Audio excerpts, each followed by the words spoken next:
Behind the towering gates and ancient stone walls of Britain's palaces lie secrets the royal family never intended you to see. Tonight, we're venturing beyond the carefully curated public image to uncover the hidden lives, peculiar habits, and shocking truths about the world's most famous family. From bizarre royal protocols to private scandals kept under lock and key, each story pulls back the curtain on what really happens when the crowds disappear. Before we begin this journey into the secret world of royalty, make sure you're subscribed to the channel, not just for more untold stories, but because some secrets are meant to be shared in whispers. Dim the lights, settle in, and let the pace slow. Feel free to leave a comment letting us know where you're listening from. Now, let's begin. Number 1. King Henry VIII. Extreme eccentricities and scandal beyond wives. When most people think of King Henry VIII, they recall his 6 wives and the dramatic creation of the Church of England. But beneath the surface of this Tudor monarch's reign lay a web of eccentricities that historians have only begun to fully understand. Henry's secret life extended far beyond matters of marriage and divorce, revealing a man consumed by paranoia, obsession, and physical decline that shaped the very fabric of English history. Henry possessed an almost pathological obsession with his own health and mortality. He employed a team of physicians who were required to taste his food before every meal, fearing poison at every turn. His private chambers were filled with medical texts, and he fancied himself an amateur doctor, often diagnosing and treating his own ailments with remedies that ranged from the bizarre to the dangerous. He created his own medicinal compounds, mixing ingredients in secret, convinced that royal physicians were either incompetent or plotting against him. The king's personal hygiene habits were equally unusual for a man of his stature. Despite the opulence surrounding him, Henry suffered from painful leg ulcers in his later years that emitted such a foul odour that courtiers could smell him approaching from rooms away. He refused to bathe regularly, believing that water opened the pores to disease. Instead, he would have servants rub his body with linen cloths, soaked in rose water and herbs, a practice he insisted upon daily. Henry's private apartments at Hampton Court and Whitehall Palace contained something unexpected. Massive collections of weapons that he would obsessively maintain and catalogue himself. He would spend hours alone, polishing armour and examining swords, often in the middle of the night when insomnia gripped him. This wasn't merely a king's appreciation for military equipment, it was a compulsion born from growing paranoia about assassination attempts. His eating habits grew increasingly disturbing as he aged. Historical records show that Henry would consume up to 5,000 calories per meal, gorging on swan, peacock, and venison, while musicians played to mask the sounds of his chewing. He ate with his hands, refusing cutlery, and would often fall asleep at the table, requiring servants to carry his substantial weight back to his chambers. His waistline eventually expanded to 54 inches, and special furniture had to be constructed to support him. Perhaps most shocking was Henry's secret passion for writing anonymous religious pamphlets that he would distribute among his court. He enjoyed watching theological debates sparked by his own words, never revealing his authorship. This intellectual game gave him a sense of control and amusement, manipulating religious discourse from the shadows, while publicly presenting himself as the supreme head of the church. The king also maintained a private menagerie of exotic animals in the Tower of London, but his interest wasn't merely in displaying them. He would visit late at night, speaking to the lions and leopards as if they were confidants, sharing his fears and frustrations. Keepers reported hearing Henry's voice echoing through the stone corridors, engaged in one-sided conversations with beasts who could never betray his secrets. Number 2. Edward VIII, Duke of Windsor, secret romances and abdication shock. Edward VIII's abdication in 1936 shocked the world, but the official story of a king giving up his throne for love barely scratches the surface of his secret life. The Duke of Windsor, as he became known after stepping down, harboured romances, political sympathies, and personal habits that the royal family worked tirelessly to keep hidden from public view for decades. Before Wallis Simpson entered the picture, Edward maintained a series of discreet relationships that palace officials frantically covered up. He had a particular fondness for married women, finding the forbidden nature of these affairs thrilling. One long-term mistress, Freda Dudley Ward, was a married socialite who received daily phone calls from the prince for over 16 years. When Edward met Wallis, he simply stopped calling Freda one day, and palace operators were instructed to never put her calls through again. She learned of her dismissal through this cold silence. Edward's private papers, not fully released until decades after his death, revealed his troubling political sympathies. He maintained correspondence with high-ranking officials in Germany throughout the 1930s, expressing admiration for their economic policies and social order. During his infamous 1937 visit to Germany, he was photographed giving what appeared to be a fascist salute. But private letters show this wasn't merely diplomatic courtesy. He genuinely believed in aspects of the authoritarian system and thought Britain could learn from it. The former king's relationship with Wallis was far more complex than the romantic narrative suggests.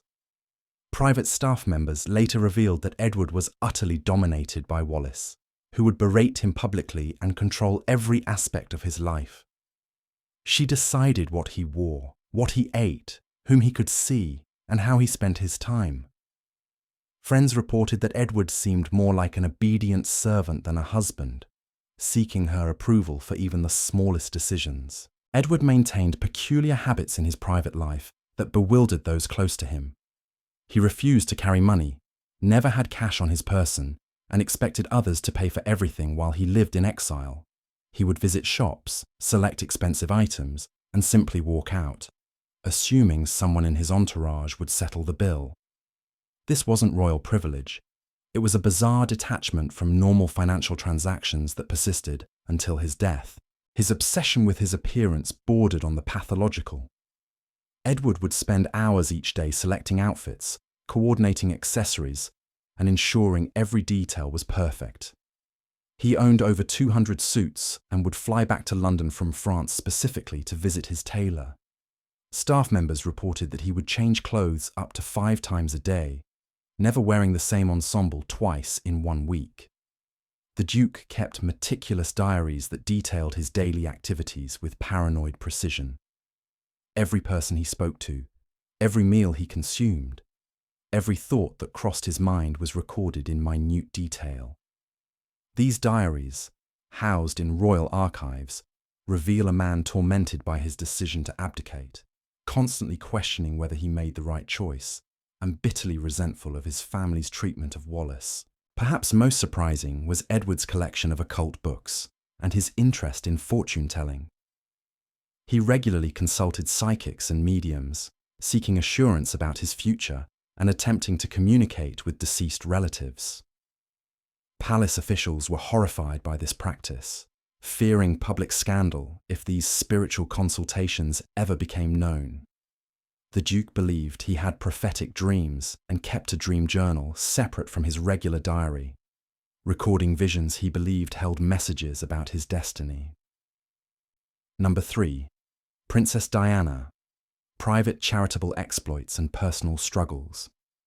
Princess Diana's public image as the people's princess was carefully crafted, but her private life revealed depths of compassion and pain that few truly understood. Behind the glamorous photographs and carefully orchestrated public appearances lived a woman whose secret charitable work and personal battles painted a far more complex portrait than the world ever witnessed during her lifetime.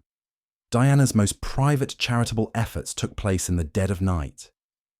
She would disguise herself in simple clothing, wearing minimal makeup, and tucking her distinctive blonde hair under a cap, then slip out of Kensington Palace to visit homeless shelters across London. These weren't photo opportunities or official royal visits. She came alone, or with a single trusted aide, sitting on floors with rough sleepers, listening to their stories, and serving food with her own hands. Shelter workers, who were sworn to secrecy, later revealed that Diana would spend hours talking with individuals, remembering their names and returning to check on them weeks later. Her relationship with AIDS patients during the height of the crisis demonstrated courage that went far beyond public handshakes. In private, Diana would visit hospital wards unannounced, sitting beside dying patients, holding their hands, and sometimes simply laying down beside them on their beds to watch television or look at photographs. She helped change bedding, assisted with feeding, and broke royal protocol constantly by showing physical affection to people society had deemed untouchable. Nurses reported finding her crying in hospital stairwells after particularly difficult visits, but she would compose herself and return to comfort more patients. Diana's personal struggles with bulimia consumed much of her private life. She would binge eat in secret, then purge multiple times a day, a cycle that left her physically exhausted and emotionally devastated. Staff members discovered food hidden throughout her private apartments, evidence of her illness that she frantically tried to conceal. She would eat normally during official functions, then retreat to private bathrooms where her suffering continued unseen. This wasn't occasional behaviour, it was a daily battle that raged for years. Her marriage to Prince Charles deteriorated in ways the public never fully grasped. Diana would record herself on audio tapes, speaking into a dictator late at night, documenting her feelings, fears, and the reality of palace life.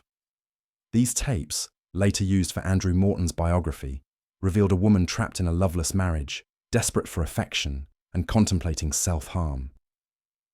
She described feeling like a prisoner in the gilded cage of royal life, monitored constantly, her every move scrutinized and criticized. Diana maintained secret friendships with ordinary people she met through her charitable work. She would phone them from Kensington Palace, having long conversations about everyday life, seeking connection to normalcy that her royal existence denied her. One woman, a cancer patient Diana befriended, received weekly calls for years, discussing everything from children to favorite television programs. These relationships provided Diana with emotional sustenance that her official life couldn't offer. Her love of dance remained a private passion that few witnessed. Diana would practice ballet in a small studio at Kensington Palace, dancing for hours when stress overwhelmed her. Former dancers from the Royal Ballet would visit privately to work with her, and she would lose herself in movement, finding temporary escape from her troubles. She once secretly performed on stage with the Royal Ballet, surprising her husband with a public performance that was one of the few moments of pure joy in their marriage. Diana's relationship with astrology and psychics became more pronounced after her separation. She consulted multiple spiritual advisors, seeking guidance about her future and attempting to understand her purpose. She believed in signs and omens, keeping dream journals and noting coincidences that she felt held meaning. This spiritual searching reflected her deep loneliness and quest for answers that traditional support systems couldn't provide. Her final years were marked by a newfound confidence that came from embracing her independence. She planned to dedicate herself fully to humanitarian work, particularly campaigning against landmines, and envisioned a life free from royal constraints. Private notes discovered after her death revealed plans for a quieter existence, possibly living abroad, focusing on causes she believed in while maintaining her role as mother to William and Harry. Her tragic death prevented this next chapter from unfolding. Number 4. Prince Philip, bold eccentric hobbies and outspoken quirks. Prince Philip, Duke of Edinburgh, spent 7 decades as consort to Queen Elizabeth II, but his private life revealed a man far more complex, eccentric, and unfiltered than his public role ever suggested. Behind the formal ceremonies and diplomatic appearances lived someone whose hobbies bordered on obsessive and whose personality was marked by bluntness that frequently alarmed palace officials. Philip's passion for carriage driving consumed his later years with surprising intensity. He didn't simply enjoy this sport, he approached it with the precision of a military operation, He maintained detailed logs of every drive, noting weather conditions, horse performance, and route difficulties. His stables at Windsor were organized with obsessive attention, each piece of equipment labeled and stored in specific locations. He would spend hours adjusting harnesses and studying competition rules, approaching the sport with the same seriousness others might dedicate to matters of state. His collection of paintings was equally unusual.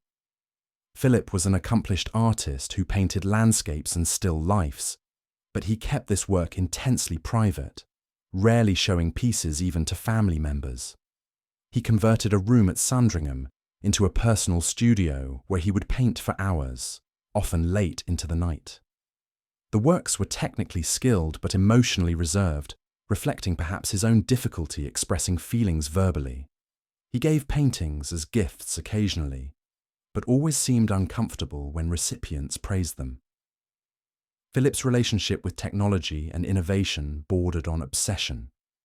He was among the first royals to embrace email, insisting on having a computer installed at Buckingham Palace in the 1980s, when such technology was still uncommon.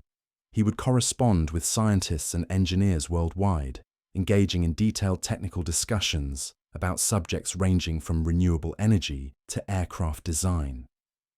His curiosity was voracious, and his questions often challenged experts in their own fields.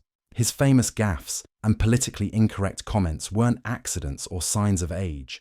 They reflected a deliberately provocative personality.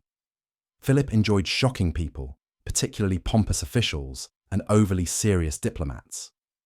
Staff members revealed that he would sometimes plan controversial remarks in advance, finding humor in the discomfort they caused. He viewed political correctness as dishonest and refused to conform to it, even when palace officials begged him to exercise more caution. Philip maintained an extensive personal library focused on philosophy, religion, and science. He would read voraciously, often finishing multiple books each week, and enjoyed engaging clergy and academics in theological debates. His questions were direct and sometimes uncomfortable, challenging religious leaders to defend their beliefs with logical arguments. He respected intellectual rigor above all else and had little patience for what he viewed as empty tradition or unexamined faith. His competitive nature extended to everything he did. Whether playing polo in his younger years or carriage driving later, Philip hated losing with a passion that sometimes alarmed competitors. He would practice obsessively, study opponents' techniques, and push himself beyond what seemed reasonable for someone of his age. This wasn't about glory. It was about proving to himself that he could still compete and excel. Philip's relationship with his children was complex and often distant. He struggled to express affection, resorting instead to criticism that he believed would toughen them. He wrote long letters to Charles, offering advice that often came across as harsh judgment. With Anne, he found easier rapport, perhaps because she shared his competitive spirit and no-nonsense approach to life. His emotional reserve was a product of his difficult childhood and naval career, creating barriers that even decades of family life never fully dissolved. His final years were marked by increasing frustration with physical limitations. Philip hated being dependent on others and resisted assistance even when clearly necessary. He would attempt activities his body could no longer safely manage, resulting in falls and injuries that he tried to hide from family and staff. His car accident in 2019 was characteristic. He was driving himself at 97 years old, refusing to accept that perhaps someone else should be behind the wheel. Number 5. Queen Elizabeth I, Hidden Routines and Private Obsessions. Queen Elizabeth I ruled England for 45 years, creating a golden age of arts and exploration. But her private chambers held secrets that would have shocked her subjects. Behind the elaborate costumes and carefully cultivated image of the Virgin Queen lived a woman consumed by vanity, paranoia, and rituals that bordered on the bizarre.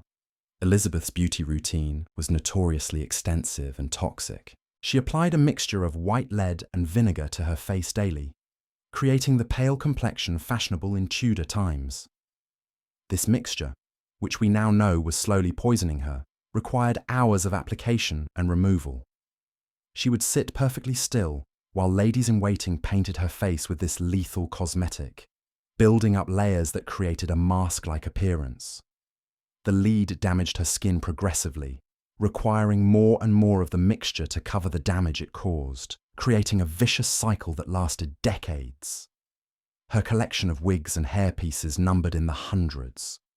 After smallpox left her bald in 1562, Elizabeth became obsessed with concealing her hair loss. She owned red wigs of varying shades, each styled differently, and would spend considerable time each morning selecting which to wear. The wigs were maintained by specialists who were sworn to secrecy about the Queen's baldness, and Elizabeth flew into rages if anyone suggested she appeared without her elaborate headdresses. Elizabeth maintained an enormous wardrobe that required multiple rooms for storage. She owned over 2,000 gowns, each encrusted with jewels and embroidery. She rarely wore the same dress twice in public, believing that constant novelty enhanced her mystique. However, she was peculiarly reluctant to dispose of old clothing, keeping gowns from decades earlier, despite their deteriorating condition. Her chambers were packed with these garments, creating storage challenges that palace officials struggled to manage. Her eating habits were erratic and unusual. Elizabeth would often refuse meals for days, then suddenly demand elaborate feasts in the middle of the night. She had particular fondness for sugar, which was extremely expensive in Tudor times, and her sweet tooth contributed to severe dental decay. By her later years, she had lost most of her teeth, which affected her speech and caused her considerable pain. She tried to hide this by keeping her lips tightly closed when not speaking and positioning herself strategically during audiences. The Queen's paranoia about assassination consumed much of her private thoughts. She employed food tasters and insisted that her meals be prepared in locked rooms with trusted servants watching constantly. She kept daggers hidden throughout her private apartments and reportedly slept with a sword beneath her pillow. This wasn't entirely irrational. Several genuine plots against her life were uncovered during her reign, but her precautions extended far beyond reasonable security measures. Elizabeth's relationship with Robert Dudley, Earl of Leicester, was the great romance of her life, though exactly what transpired between them remains mysterious. Private letters reveal deep emotional attachment, with Elizabeth addressing Dudley in intimate terms and showering him with gifts and positions. They would spend hours alone together, behaviour that scandalised court observers. But whether their relationship was ever physical remains debated. Elizabeth's status as the Virgin Queen depended on maintaining this ambiguity. Her collection of books was extensive and eclectic. Elizabeth was genuinely scholarly, fluent in 6 languages, and she maintained a private library where she would retreat to read and translate classical texts. She would work on translations late into the night, finding solace in intellectual pursuits when the pressures of monarchy became overwhelming. These translations were of high quality, demonstrating that her scholarly reputation wasn't merely propaganda. Elizabeth's fear of aging became more pronounced as she grew older. She banned mirrors from her chambers after age 60, unable to bear seeing her own reflection. She would fly into rages if anyone suggested she looked tired or unwell, and executed laws that made it treason to discuss the royal succession, essentially forbidding conversation about her mortality. This denial of aging extended to refusing medical treatment for various ailments, believing that acknowledging illness would make it real. Her final months were marked by deep melancholy. She refused to eat properly, wouldn't change her clothes, and stood for hours on end rather than lying down, perhaps fearing that if she went to bed, she would never rise again. When she finally collapsed, she lived another day, whispering instructions and making final arrangements. Her death marked the end of the Tudor dynasty, and with her passing, many secrets of her private life were deliberately destroyed by those who sought to preserve her legendary status. Number 6. Queen Victoria, strange collections and rigid private rituals. Queen Victoria's reign lasted 63 years, the longest of any British monarch until her great-great-granddaughter Elizabeth II surpassed it. But beneath her public image, as the stern matriarch of an empire, lived a woman whose private life was governed by peculiar collections, rigid rituals, and an obsessive devotion to her deceased husband that bordered on the pathological. Victoria's mourning for Prince Albert after his death in 1861 defined the rest of her life in ways that seem almost incomprehensible today. She kept Albert's rooms at Windsor Castle exactly as they were on the day he died. Fresh clothes were laid out for him daily, his shaving water was brought each morning, and nothing in his quarters was moved or changed. This wasn't simply preserving a memorial. Victoria would visit these rooms and speak to Albert as if he were present, consulting him on decisions and sharing her daily concerns with empty space. Her collection of Albert's possessions extended beyond his rooms.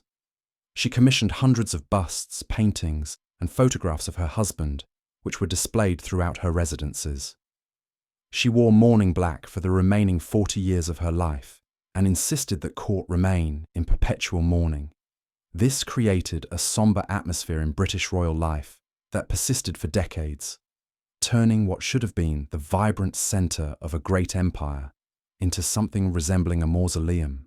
Victoria maintained detailed journals throughout her life, writing in them daily without fail. These journals numbered in the hundreds of volumes and documented everything from state affairs to the most mundane details of her daily routine.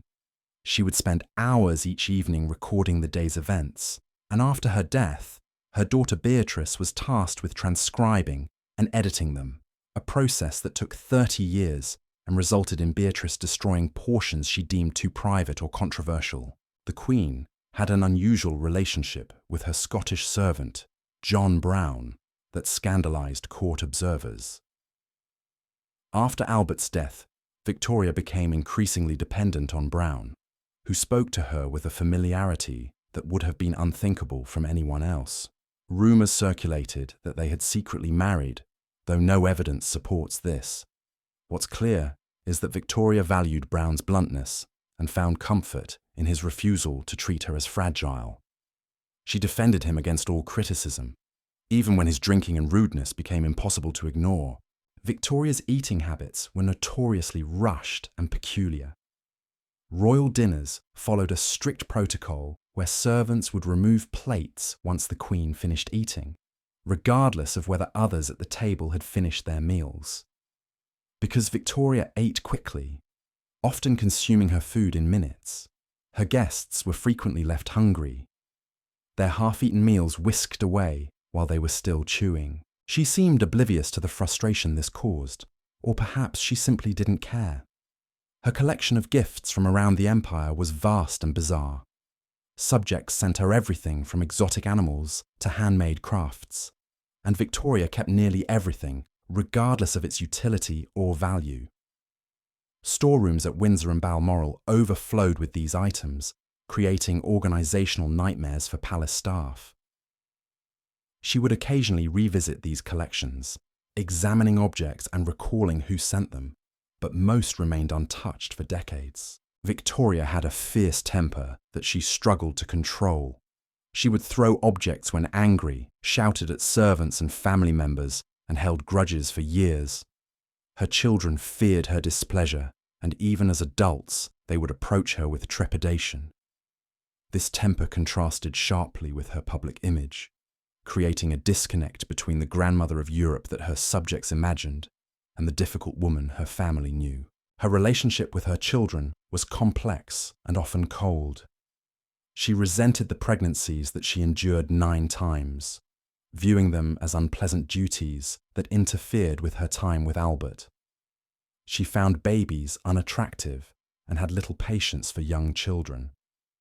As her children grew, she was demanding and critical, particularly of her eldest son Bertie, whom she blamed irrationally for Albert's death. She arranged marriages for her children based on political considerations rather than their happiness, viewing them as tools for strengthening royal alliances across Europe. Victoria's final years were marked by increasing frailty but undiminished stubbornness. She refused to retire or significantly reduce her workload, insisting on reviewing documents and receiving ministers even when her health made this difficult. She maintained her routines and rituals until nearly the end, finding comfort in the familiar patterns that had structured her long life. Her death in 1901 marked not just the end of a reign, but the close of an entire era in British history. Number 7. Prince Charles/King. Charles III. Private estates and eccentric routines. Charles, now King Charles III, spent longer as heir apparent than anyone in British history, and during those decades, he developed private habits and routines that reveal a man far more complex and particular than his public persona suggests. His organic farming, architectural passions, and daily rituals paint a portrait of someone deeply set in his ways and uncompromising in his convictions. Charles's organic farm at Highgrove has been his passion project for over 40 years. He speaks to his plants, a practice he's openly discussed, believing that positive energy encourages growth. Staff members report that he spends hours walking through his gardens, examining specific plants and giving detailed instructions about their care.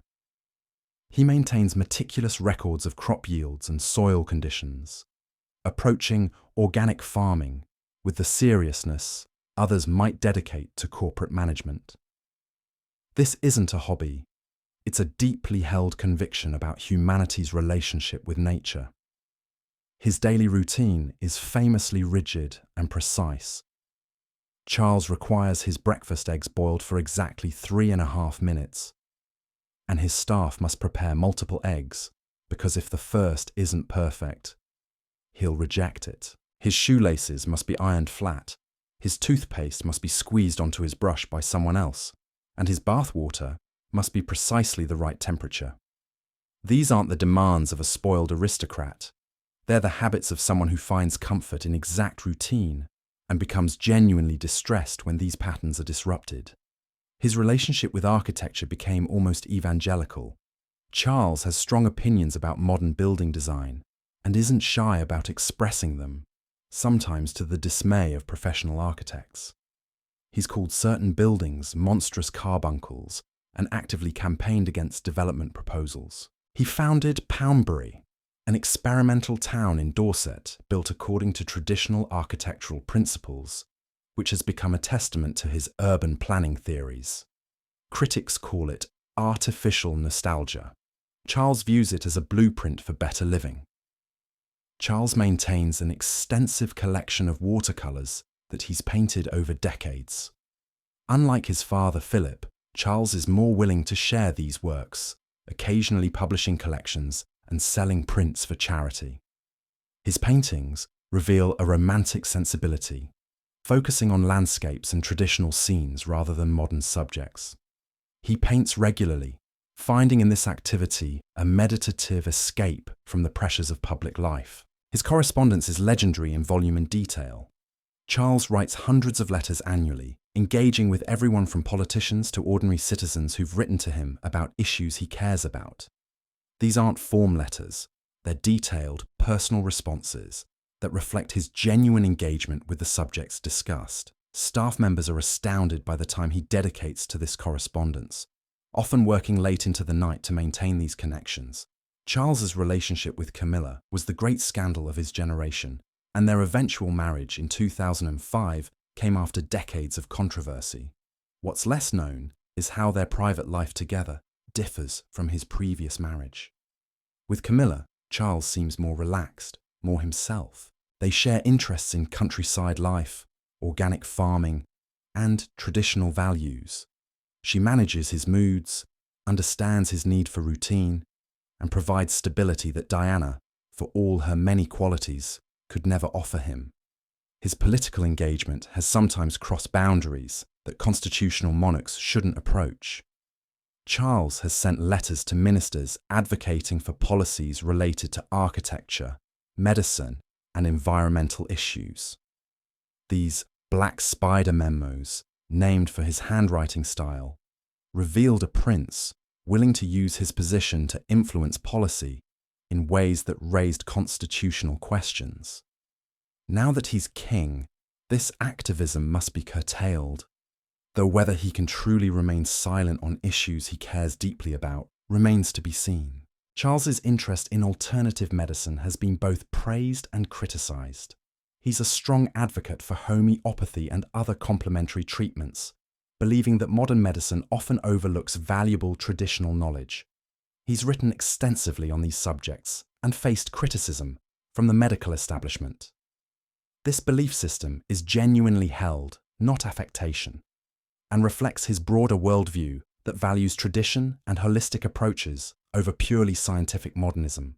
Number 8. Prince Harry, hidden adventures and secret escapades. Prince Harry's life has been marked by attempts to escape the constraints of royal life, and his private adventures reveal someone constantly seeking authenticity and normalcy in circumstances that offered neither. From his wild youth to his eventual departure from royal duties, Harry's secret life has been about finding himself outside the gilded cage he was born into. Harry's party, years in his teens and early 20s, involved escapades that palace officials worked overtime to suppress.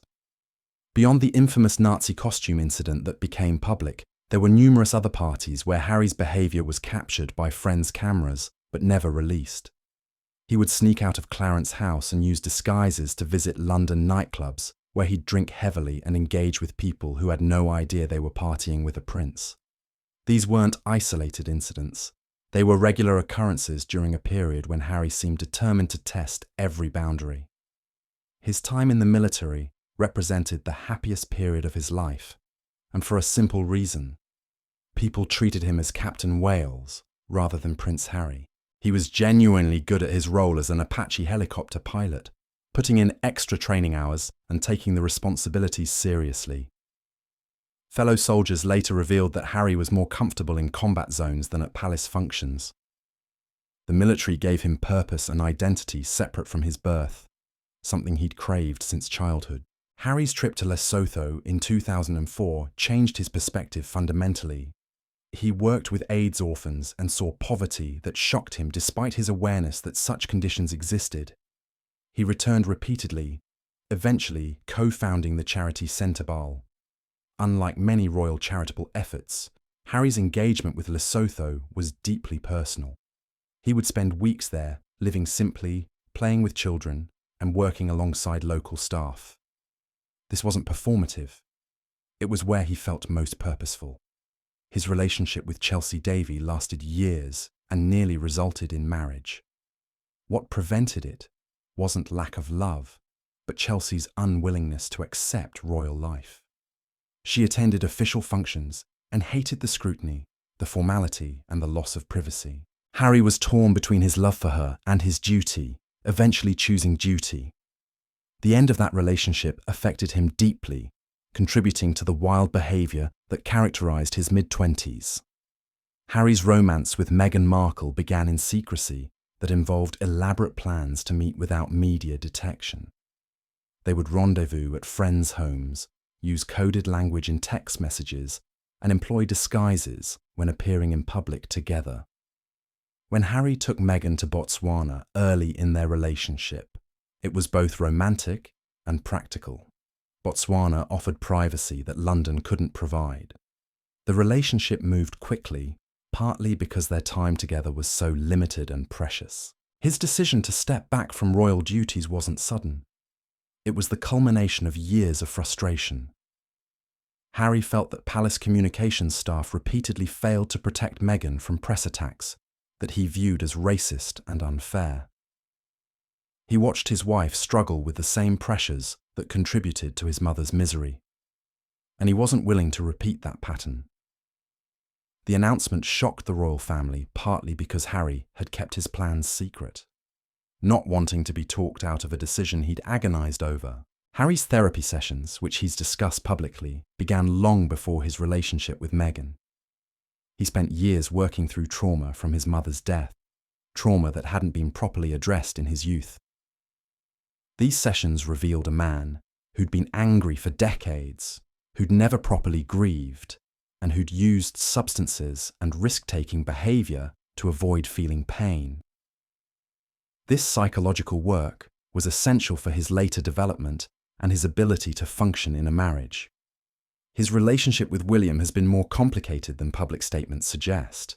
The brothers were incredibly close after Diana's death, united by shared trauma. But as they grew older, their paths diverged. William accepted his destiny as future king, while Harry chafed against his role as spare. Meghan's entry into the family created additional tensions that both brothers have handled poorly. Their eventual reconciliation, if it comes, will require both to overcome years of hurt feelings and misunderstanding. Harry's life in California represents his attempt to create the existence he wanted. He and Meghan have tried to balance privacy with their public profile, producing content through their production deals while raising their children away from constant scrutiny.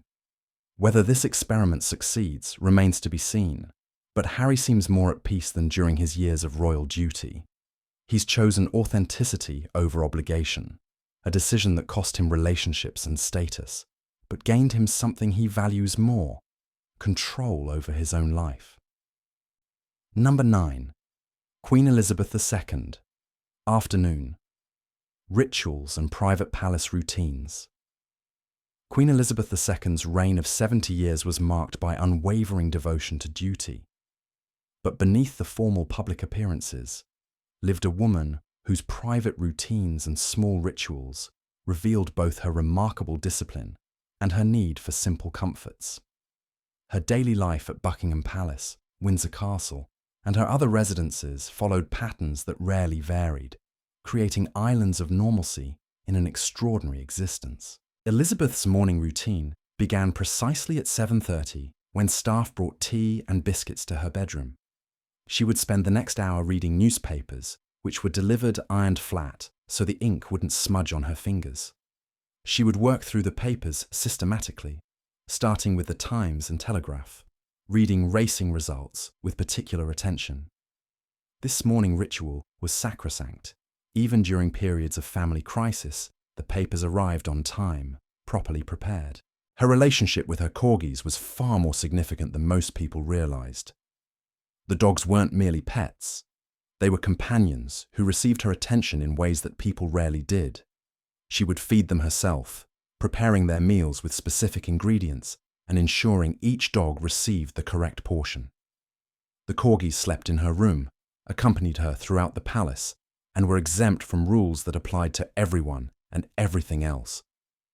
Staff members knew that disturbing the Queen during her time with her dogs was inadvisable unless the matter was genuinely urgent. Elizabeth maintained a rigorous schedule of reading government documents and signing paperwork. The famous red boxes arrived daily containing briefings and documents requiring her attention. She would work through these boxes every evening, regardless of whether she was on vacation or recovering from illness. This dedication to the constitutional paperwork of monarchy was absolute. She viewed it as her primary duty and took it more seriously than the ceremonial aspects of her role. Her afternoon tea was a ritual with precise specifications. Earl Grey tea served at exactly 4:30, accompanied by small sandwiches with fillings that rotated according to a schedule. Cucumber, smoked salmon, egg and cress, or ham and mustard.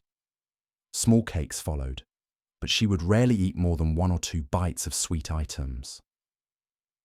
This wasn't about hunger. It was about maintaining a routine that provided structure and comfort. Elizabeth's passion for horse racing was genuine and extensive. She studied bloodlines, breeding records, and racing statistics with the dedication of a professional. She could discuss her horse's performance in technical detail and made decisions about breeding programs herself, rather than delegating to staff. Watching her horses race was one of the few times she showed unguarded emotion, visibly excited when they won and disappointed when they lost. Her handbag was famous for containing mysterious items that she used for subtle communication. The placement of the bag indicated to staff whether she wished to end a conversation or move to another room. But beyond these signals, She kept personal items in her handbag: mints, reading glasses, family photographs, and a small camera for capturing private moments. She rarely let anyone handle her bag, maintaining this one small pocket of complete privacy. Elizabeth's relationship with Philip was far more complex than public appearances suggested. They maintained separate bedrooms, as was traditional among aristocracy, but would visit each other regularly. They shared private jokes that bewildered those who overheard them and had developed shorthand communication after decades together. Philip's death in 2021 devastated her more than she showed publicly. Staff reported that she seemed diminished, older, as if part of her had departed with him. Her final months were marked by increasing physical frailty, but undiminished mental sharpness. She continued working, meeting with prime ministers, and fulfilling duties until shortly before her death. When she passed at Balmoral in September 2022, it was in the place she loved most, surrounded by family, having served with a dedication that defined her entire life. Number 10. Prince William, private hobbies and unexpected quirks. Prince William, now Prince of Wales and future king, presents a carefully controlled public image of steady competence. But beneath this practiced exterior lives someone whose private interests and personal quirks reveal a man trying to balance the weight of future kingship with the desire for some semblance of normal life. William's passion for air ambulance work represented more than charitable service.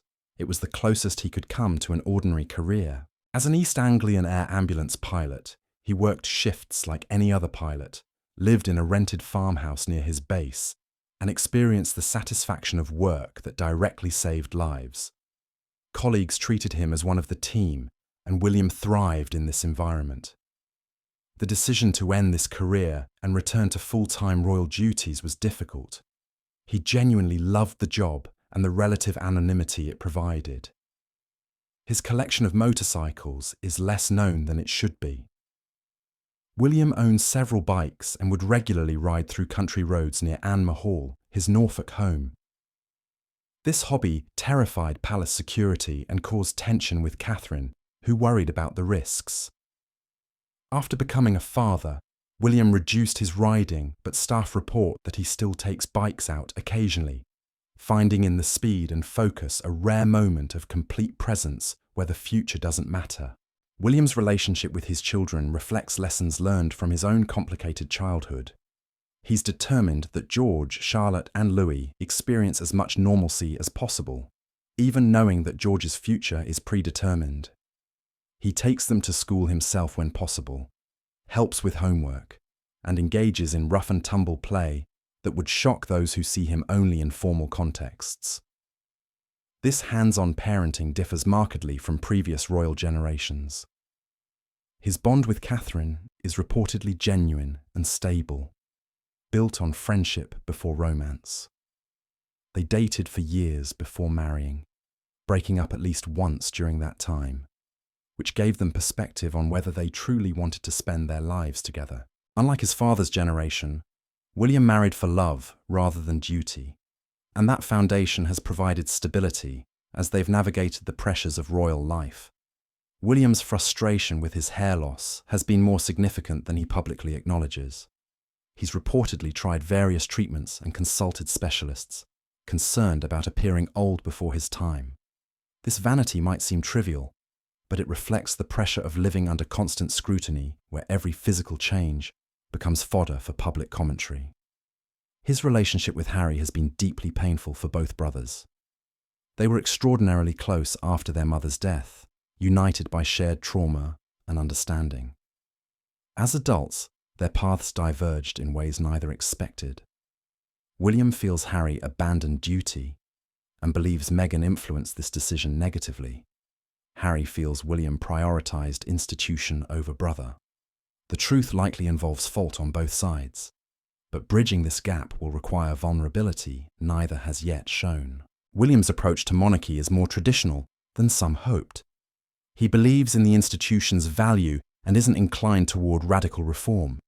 He watches the political situation carefully, understanding that public support for monarchy cannot be assumed but must be earned by each generation. His challenge will be maintaining relevance and respect in an era increasingly skeptical of hereditary privilege. Number 11. Princess Anne, Equestrian Obsessions and Personal Routines. Princess Anne, the Princess Royal, has spent her life operating slightly outside the main royal spotlight, and she's used that relative freedom to live according to her own rules. Her dedication to equestrianism, her no-nonsense approach to royal duty, and her personal routines reveal someone utterly unconcerned with public opinion. Anne's Olympic equestrian career in 1976 represented genuine athletic achievement rather than ceremonial participation. She competed on a horse she'd trained herself, took falls during the course, and completed the event despite injury. This wasn't a royal dabbling in sport. Anne was a serious competitor who dedicated hours daily to training and accepted no special treatment during competition. Her work schedule is famously intense. Anne completes more royal engagements annually than nearly any other family member, often over 500 per year.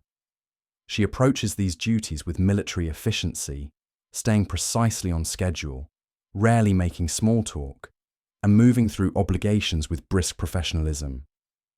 Staff admire her work ethic, even as they're sometimes intimidated by her directness. Anne's first marriage to Mark Phillips ended in divorce after revelations of his affair and illegitimate child.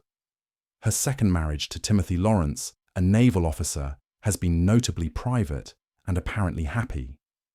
Lawrence provides stability without competing for attention, understanding that Anne's first commitment is to duty. Their relationship works because he doesn't require her to be anything other than herself. Her fashion sense is notoriously unchanging. Anne wears practical clothes, favors the same styles she wore decades ago, and shows zero interest in trends. Her hair hasn't changed substantially since the 1970s. This isn't laziness. It's a deliberate choice to avoid wasting time on appearance beyond basic presentability. She has more important things to do than worry about fashion. Anne's relationship with her brothers has been complex. She's reportedly closest to Charles, sharing his sense of duty and traditional values. With Andrew and Edward, relationships are cordial, but less close. She's known for speaking bluntly about family matters, a trait that sometimes causes friction, but also earns respect for honesty. Her children, Peter and Zara, were raised without royal titles, a decision Anne made to give them more normal lives. Both have pursued careers outside royal duties, and Anne's relationship with them seems warmer and more relaxed than her own upbringing. Zara, following her mother into equestrian competition, achieved Olympic success that even exceeded Anne's accomplishments. Anne's stoicism is legendary. When a man attempted to kidnap her in 1974, shooting her bodyguard and trying to force her from her car, Anne reportedly told him, "Not bloody likely," and fought back. This cool response to genuine danger exemplified her personality. Practical, brave, and utterly unflappable. Number 12. King George V, Military Obsessions and Secret Hobbies. King George V ruled from 1910 to 1936, steering Britain through World War I and establishing the modern royal family's public relations approach. But his private life revealed obsessions with military precision and hobbies that provided escape from the pressures of monarchy during tumultuous times. George's stamp collection was one of the finest in the world, personally assembled and maintained with obsessive attention to detail. He would spend hours examining stamps through magnifying glasses, cataloguing new acquisitions, and corresponding with collectors worldwide. This wasn't casual hobby. George was genuinely expert, capable of identifying rare variations and spotting forgeries. The collection represented control and order in a life otherwise consumed by duties he hadn't expected.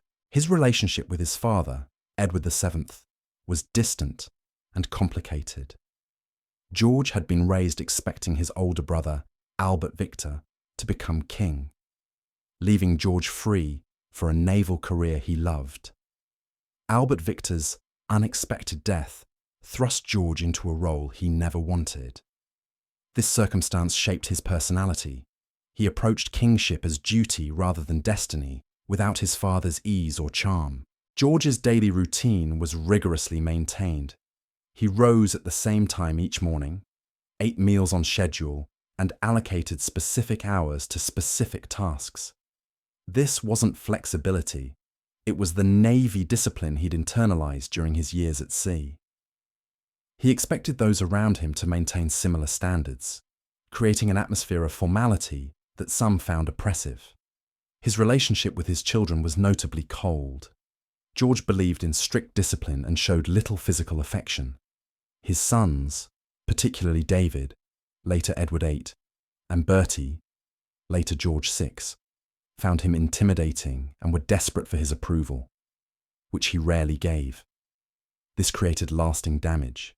David's rebellion and Bertie's anxiety can both be traced partly to their father's emotional unavailability. George's response to World War I demonstrated his serious approach to duty. He gave up alcohol for the war's duration, hoping to set an example for munitions workers whose drinking supposedly hampered production. He visited troops and hospitals extensively, genuinely concerned about their welfare.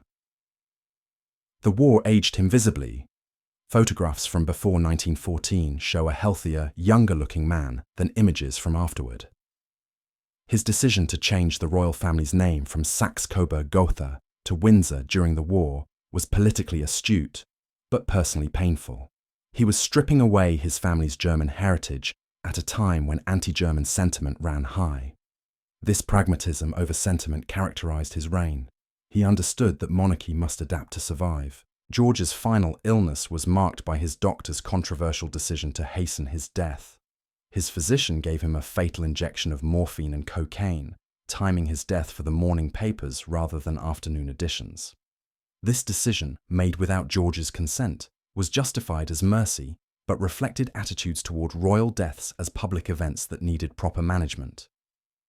Number 13. Queen Mary, private collections and odd rituals. Queen Mary, consort to King George V, and grandmother to Queen Elizabeth II, presented an image of regal dignity and formidable presence. But her private life revealed obsessions with collecting that bordered on kleptomania, and rituals that reflected both her aristocratic upbringing and personal eccentricities. Mary's collecting was legendary and problematic.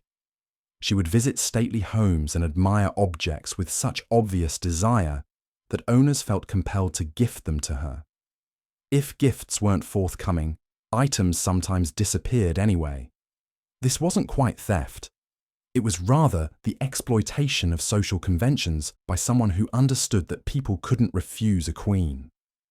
Her collections filled multiple rooms at various royal residences, carefully catalogued and obsessively maintained. Her jewellery collection was particularly extensive. Mary loved jewels with a passion that exceeded mere appreciation for beauty or value. She would spend hours examining pieces, having them reset in new styles, and creating elaborate combinations for different occasions. After her death, this collection formed a significant portion of the royal jewellery that Elizabeth II inherited and wore throughout her reign. Mary's rigidity about protocol and formality created a stiff atmosphere wherever she lived. She expected precise adherence to rules of dress, behaviour, and address. Even family members found her intimidating. Her grandchildren, including the young Elizabeth, would be nervous in her presence. This formality wasn't affectation. Mary genuinely believed in the importance of maintaining standards and setting proper examples. Her relationship with her children was formal and emotionally distant. She believed that royal children should be raised with strict discipline and minimal displays of affection. When her son David abdicated, Mary was devastated, but publicly maintained that duty must come before personal happiness. Her inability to understand David's choice reflected her own complete sublimation of personal desire to royal obligation. Mary's daily routine included elaborate dressing rituals that required multiple ladies-in-waiting. She wore heavily structured Edwardian-style clothing throughout her life, refusing to adopt more modern fashions even as they became dated. This wasn't inability to change, it was deliberate choice. She'd established her style and saw no reason to alter it for fashion's sake. Her interest in royal history and genealogy was extensive. Mary maintained detailed knowledge of family connections across European royalty and could trace relationships back generations. She viewed the royal family as a living historical institution and took seriously her role as guardian of its traditions and artifacts. Mary's final years during World War II were spent at Badminton House, evacuated from London for safety.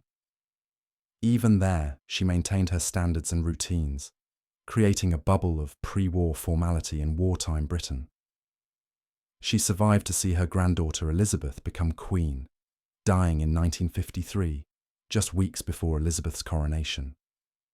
Number 14. Prince Edward. Private eccentricities. Prince Edward, Earl of Wessex and now Duke of Edinburgh, has lived much of his life as the overlooked youngest child of Queen Elizabeth II. His private life reveals someone who's carved out his own path, distinct from his siblings, marked by theatrical interests, business ventures that didn't quite succeed, and a quieter approach to royal life. Edward's early passion for theatre led him to pursue television production rather than traditional royal or military careers. He worked for Andrew Lloyd Webber's Really Useful Theatre Company and later formed his own production company, Ardent Productions. These ventures were attempts to establish identity outside royal duty, but they faced criticism when they sometimes exploited his royal connections while claiming independence. His participation in the television show It's a Royal Knockout in 1987 was a public relations disaster. Edward convinced several family members to participate in this charity fundraiser, where royals competed in silly games wearing costumes. The British public found it undignified, and Edward's defensive response to criticism showed a thin skin unusual for royals. The experience seemed to chasten him. His subsequent public life has been far more conventional. Edward's relationship with Sophie Rhys-Jones, whom he married in 1999, has been notably stable and scandal-free. Sophie had her own career in public relations before marriage, and she's adapted to royal life while maintaining a level of normalcy. Their decision to give their children the titles of Lady and Viscount rather than Prince and Princess suggests a desire to spare them some of the pressures Edward experienced. His work with the Duke of Edinburgh's award scheme, which he inherited after Philip's death, represents his most successful royal role. Edward has expanded the programme internationally and demonstrated genuine commitment to youth development. This work seems to give him purpose and allows him to honour his father's legacy while creating his own. Edward's relationship with his siblings has been complicated by being youngest and often overlooked. He wasn't as wild as Andrew or as burdened as Charles, and he lacked Anne's fierce independence. Finding his place in this family dynamic took decades, and he seems to have achieved it by being reliably dutiful without seeking spotlight or controversy. His private interests include real tennis, a historical version of the sport played in specialised courts. He's also interested in history and maintains a personal library focused on British historical topics. These quiet hobbies reflect someone content with low-key pursuits rather than dramatic gestures. Number 15. Prince Albert. Historical quirks and hidden routines. Prince Albert, consort to Queen Victoria, is remembered primarily for his influence on Victorian Britain and his premature death at 42. But his private life revealed a man of surprising contradictions. Intellectually brilliant, yet emotionally reserved. Devoted to progress, yet bound by protocol. Passionate about his wife, yet often overwhelmed by her intensity. Albert's daily routine was rigorously structured around productivity. He rose early, typically before Victoria, and would work through correspondence and papers before breakfast. He believed idleness was morally wrong and structured every hour of his day around useful activity. This compulsive productivity stemmed partly from his German upbringing and partly from his need to prove his worth in a country that initially viewed him as a foreign interloper living off British generosity. His role in planning the Great Exhibition of 1851 represented his greatest achievement and revealed his vision for Britain's future. Albert personally oversaw countless details, from selecting the location in Hyde Park to approving design elements of the Crystal Palace. He viewed the exhibition as demonstrating British technological and cultural superiority, and its success vindicated his years of effort. But the stress of the project took a physical toll he never fully recovered from. Albert's relationship with Victoria was intense and sometimes difficult. She adored him to the point of dependence, seeking his opinion on every matter and becoming distressed during his absences. Albert loved her, but found her emotional intensity exhausting. He would retreat to his private study when her moods became overwhelming, seeking solace in work and intellectual pursuits. Their marriage was genuinely loving, but not without tension. His interests in art and music were sophisticated and genuine. Albert was an accomplished organist and composer, creating pieces that were technically skilled if not particularly innovative. He collected early Renaissance paintings and promoted German composers in Britain. These cultural pursuits were attempts to elevate British taste, which he privately viewed as somewhat provincial compared to continental Europe. Albert's parenting approach emphasized education and discipline. He created rigorous study schedules for the Prince of Wales and became frustrated when Bertie failed to meet expectations. This pressure damaged their relationship and contributed to Bertie's rebellious behaviour later in life. Albert couldn't understand why his son didn't share his intellectual passions and work ethic. His death from typhoid fever in 1861 devastated Victoria and altered British history. Albert had been suffering from chronic stomach problems for years, likely a form of cancer, which weakened his constitution.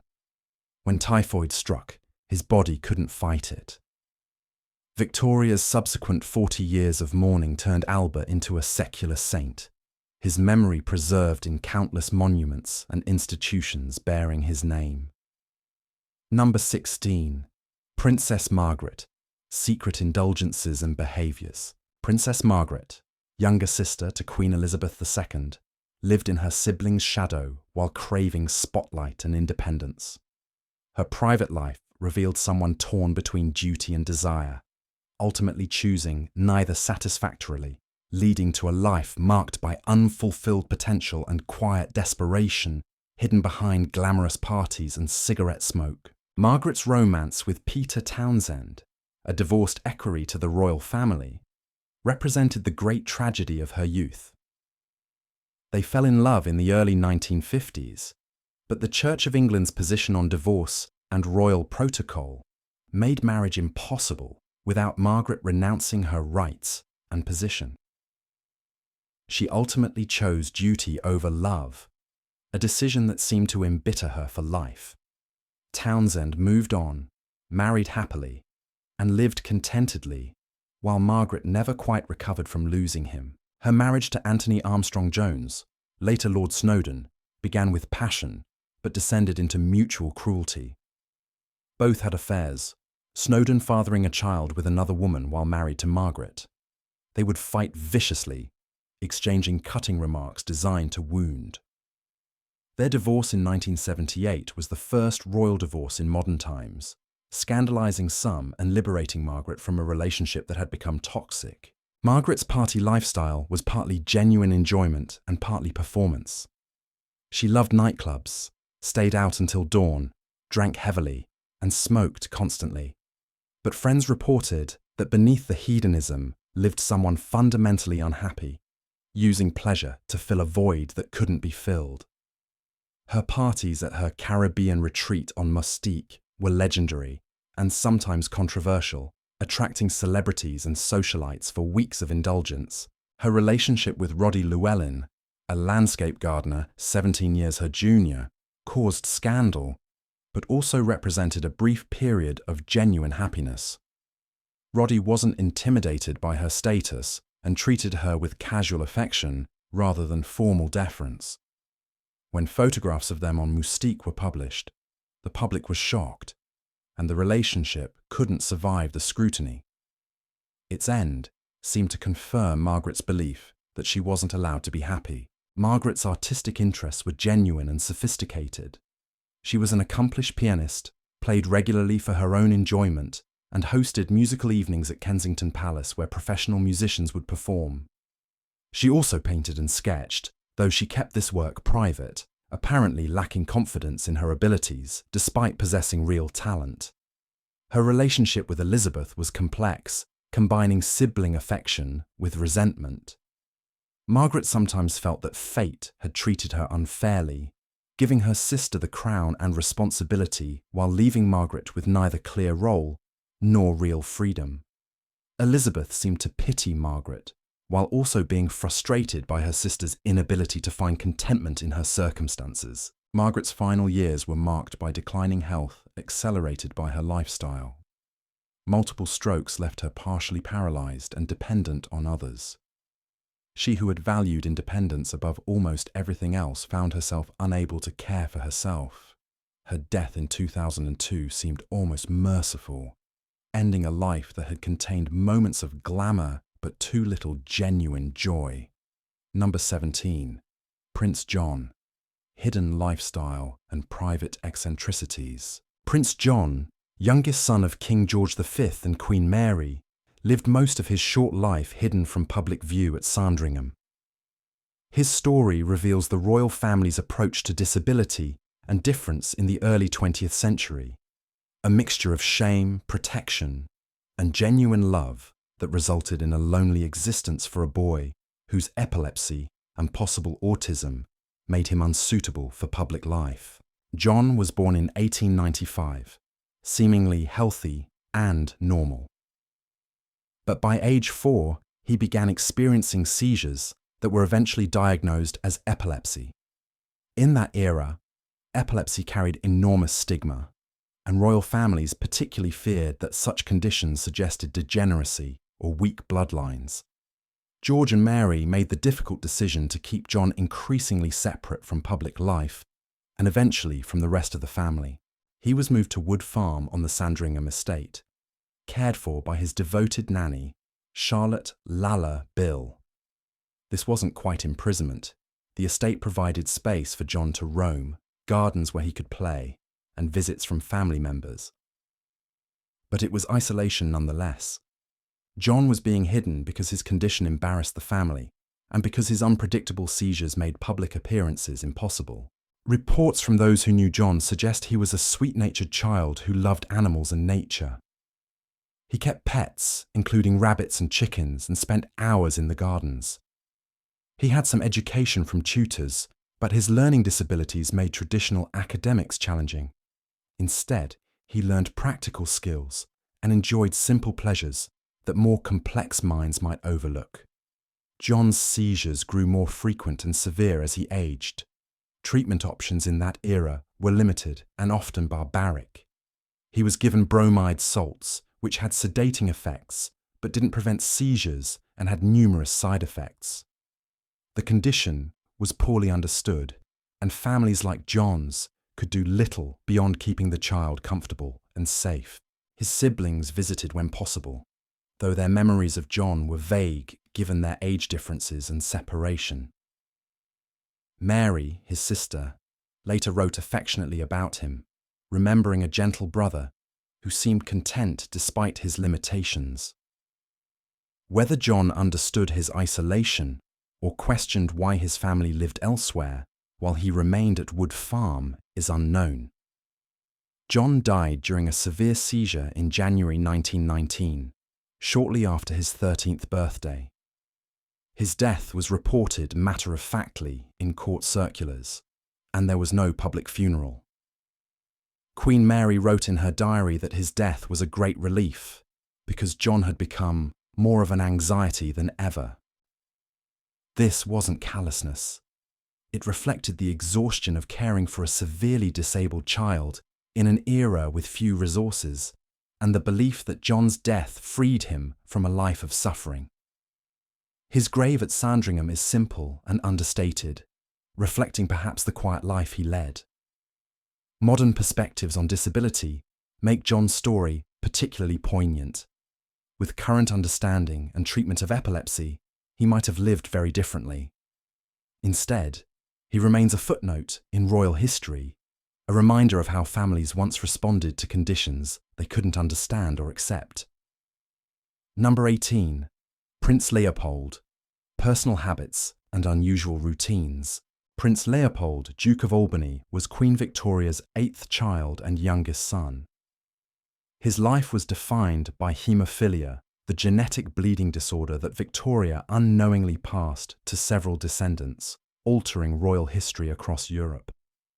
Leopold's private life reveals someone determined to live fully, despite physical limitations that made every day potentially dangerous. From earliest childhood, Leopold suffered from bleeds that caused excruciating pain and sometimes life-threatening complications.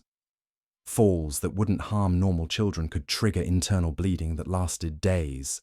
He spent large portions of his youth bedridden, missing out on activities his siblings enjoyed. This isolation shaped his personality. He became introspective, intellectual, and somewhat melancholy, aware that his condition made him fundamentally different. Leopold's education was extensive because physical activity was limited.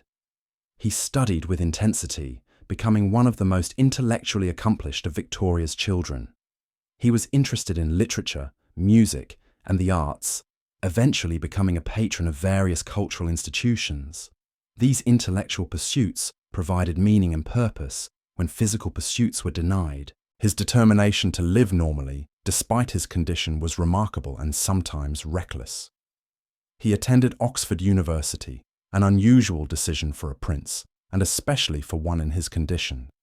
He lived in college housing, attended lectures, and participated in university life as much as possible. His time at Oxford was reportedly among the happiest of his life, providing friendship and intellectual stimulation outside the protective bubble of royal life. Leopold's relationship with women was complicated by his haemophilia. Potential wives and their families had to consider whether they were willing to accept his condition and the possibility of early widowhood. He eventually married Princess Helena of Waldeck and Pyrmont, who accepted both Leopold and his limitations. Their marriage was reportedly happy, despite its brevity. His death at 30 came after a fall in Cannes, France. He slipped on stairs, hitting his head, and suffered a fatal brain hemorrhage. It was the death his family had feared since his childhood, the inevitable result of a condition that made him fragile in ways no amount of caution could fully prevent. He left behind a pregnant wife and a young daughter, both of whom would remember him more through stories than personal memory. Leopold's legacy extends beyond his own life. His daughters became carriers of haemophilia, passing it to European royal families and most notably to the Russian imperial family.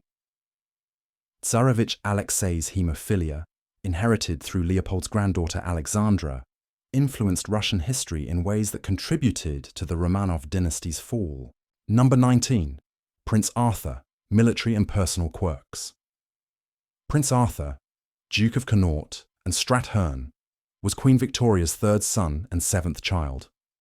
Unlike many of his siblings, Arthur found clear purpose and identity in military service, pursuing an active career that spanned decades and defined his public and private life. His personal habits reveal a man who brought military discipline to every aspect of existence. Arthur's military career wasn't merely ceremonial. He served actively in various capacities, including in Canada, India, and Egypt, and eventually rose to the rank of Field Marshal. He took his duties seriously, often to the point of rigidity, expecting the same standards from subordinates that he demanded of himself. This dedication earned respect from career soldiers who initially might have dismissed him as a royal dilettante. His daily routine maintained military precision throughout his life. He rose early, maintained regular mealtimes, and structured his day with the discipline of a soldier on campaign. This wasn't flexibility. Arthur believed that order and routine were morally superior to chaos and spontaneity. Staff members found him predictable, which made serving him easier, but also somewhat tedious. Arthur's marriage to Princess Louise Margaret of Prussia was arranged but apparently successful. They had 3 children and maintained a cordial, if not passionate, relationship. Louise shared Arthur's appreciation for order and duty, creating a household that ran with Germanic efficiency. Their compatibility seemed based more on shared values and complementary temperaments than romantic love. His collection of military memorabilia was extensive and meticulously organized. Weapons, uniforms, medals, and documents from his career were catalogued and displayed in his residences. Arthur would spend hours reviewing these items, recounting campaigns and battles to anyone willing to listen. These objects represented a life of purpose and achievement that he valued above all else. Arthur's relationship with his siblings varied. He was reportedly closest to his brother Leopold, perhaps because Leopold's haemophilia meant Arthur felt protective toward him. With his eldest brother, later Edward VII, Arthur maintained cordial but somewhat distant relations, possibly because their personalities and interests differed substantially. His final decades were marked by increasing obsolescence. Military tactics and technology advanced rapidly, and Arthur's Victorian-era experience became less relevant. He continued performing ceremonial duties and offering advice that was politely received but rarely implemented.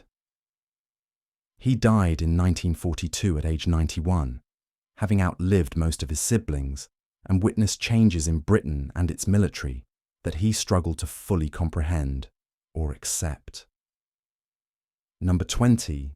Princess Victoria, surprising private practices. Princess Victoria, eldest daughter of King Edward VII, lived her entire life in her father's shadow and never married, maintaining a position of perpetual daughter and sister rather than establishing her own household.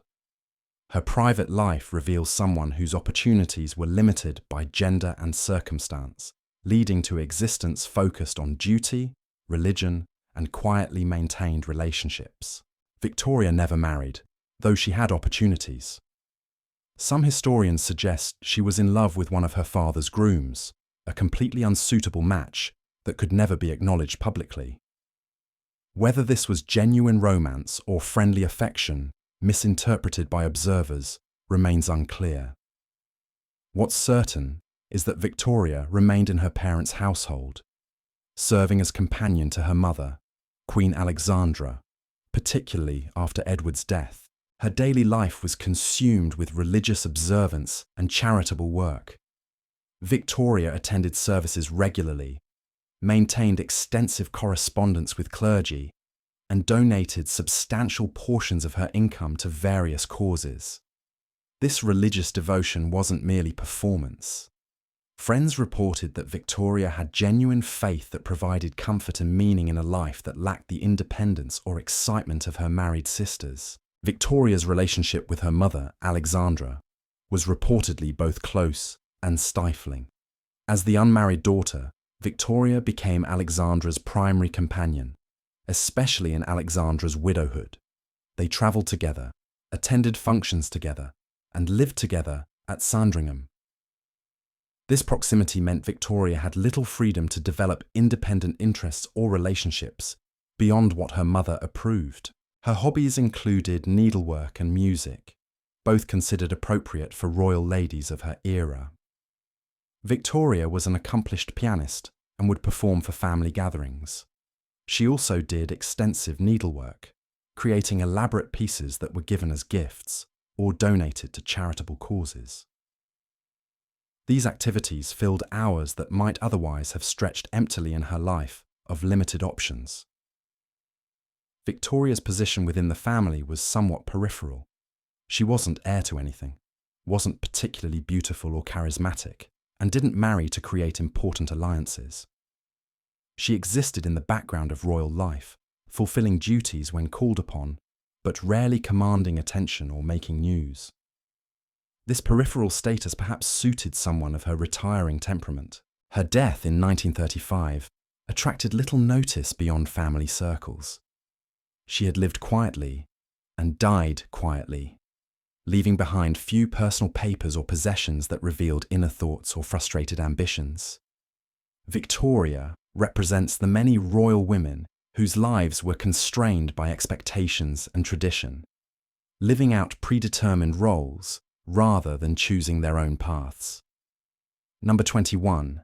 Princess Alice, quirky personal interests. Princess Alice, second daughter of Queen Victoria, led a life marked by social reform efforts, unusual for royal women of her era. Her personal interests and private habits reveal someone who chafed against the limitations placed on women, even royal women, and who found purpose in causes that took her beyond traditional charity work into actual activism. Alice married Prince Louis of Hesse, moving to Germany, where she became involved in nursing and medical reform. Her interest in healthcare wasn't merely patronage. Alice took practical nursing courses and worked directly with patients during wars and epidemics. This hands-on approach scandalized some who thought princesses shouldn't be exposed to such things, but Alice believed her position obligated her to serve meaningfully. Her friendship with Florence Nightingale was significant and genuine. They corresponded regularly, and Alice implemented Nightingale's reforms in Hesse, establishing modern nursing practices in German hospitals. This wasn't merely adopting trendy ideas. Alice studied nursing methodology seriously and applied lessons learned to practical situations. Her early death from diphtheria came partly because she'd been nursing her children through the same illness, contracting it herself through close contact. Alice's religious views were more questioning than typical for royal women of her time. She read theological works, engaged clergy in debates about doctrine, and wasn't afraid to express doubts about aspects of conventional Christianity. This intellectual approach to faith reflected her generally analytical mind, which sought understanding rather than accepting tradition unquestioningly. Her marriage to Louis was reportedly happy, despite financial struggles unusual for royalty. The Grand Duchy of Hesse wasn't wealthy, and Alice often found herself managing household expenses carefully.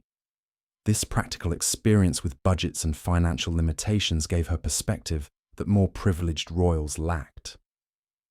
She understood material constraint in ways her mother and sisters did not. Alice's relationship with her mother, Victoria, was complicated by distance and differing viewpoints.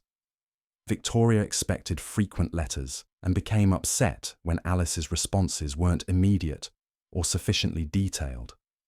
Alice loved her mother, but sometimes found Victoria's expectations exhausting, particularly given Alice's own responsibilities managing a household and supporting her husband's duties. Her death at age 35 robbed Europe of one of its more progressive royal voices.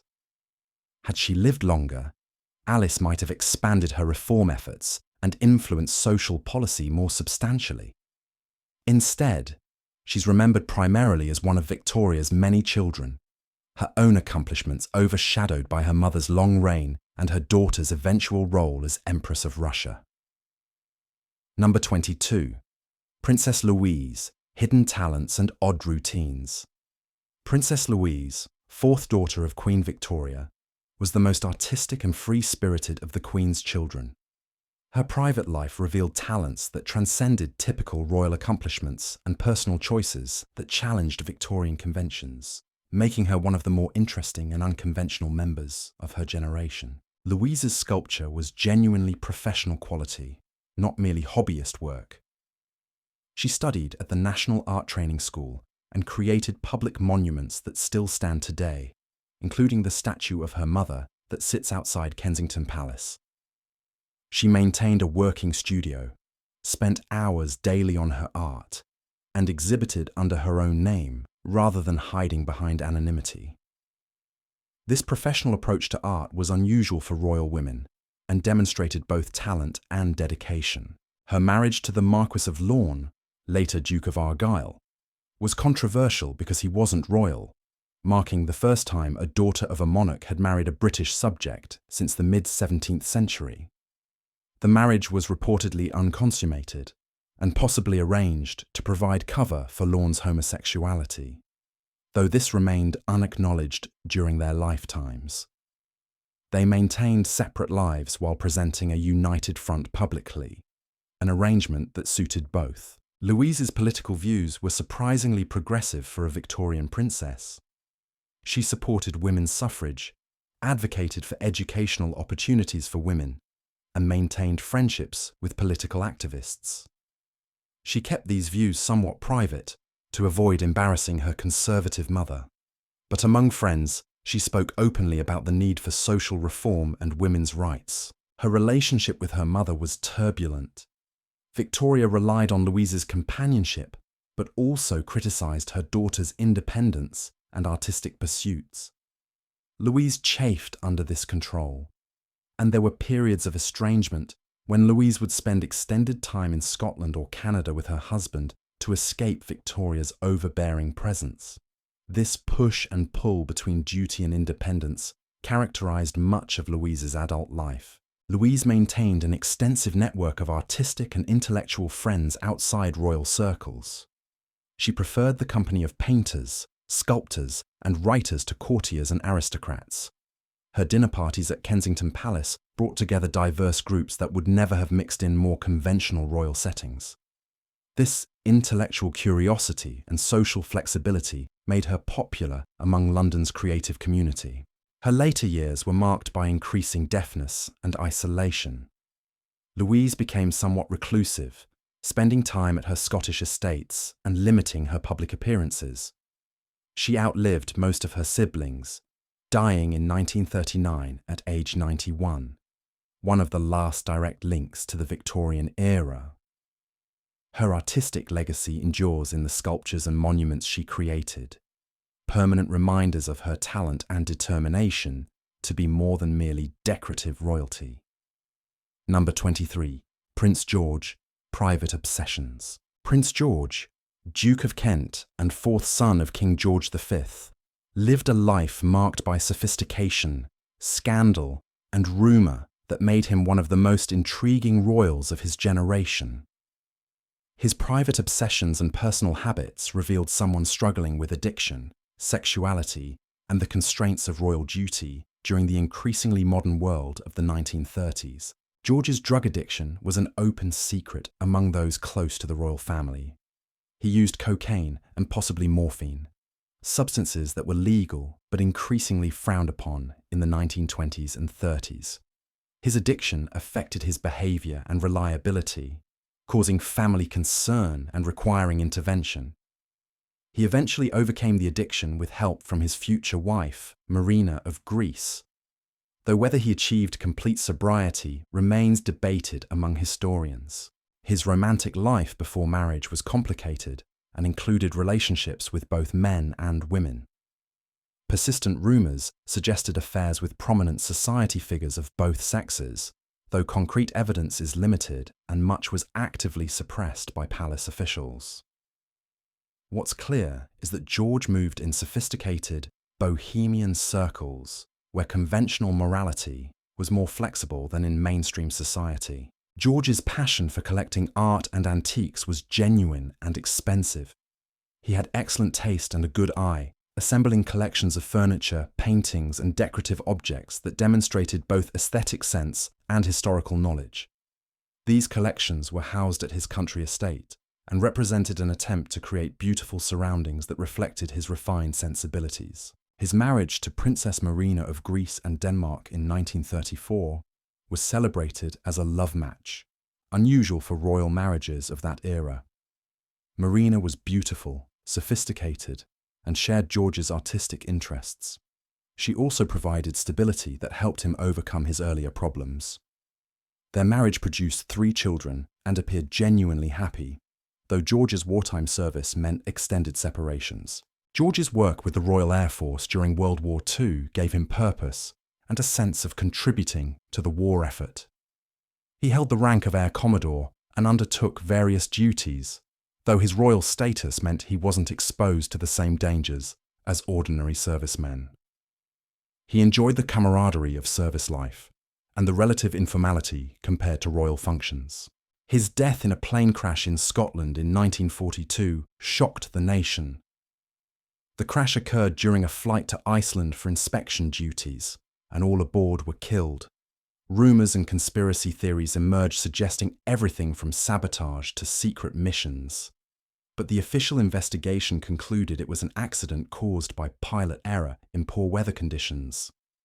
George's death at 39 robbed the royal family of one of its more colourful members and left Marina a widow with young children. His legacy is complicated by the mixture of charm, talent, and troubled behaviour that characterised his life. Modern perspectives on addiction and sexuality allow more sympathetic understanding of his struggles than his contemporaries could offer. George represented the challenges of being royal in an era of changing social norms, caught between traditional expectations and modern desires for personal authenticity. Number 24.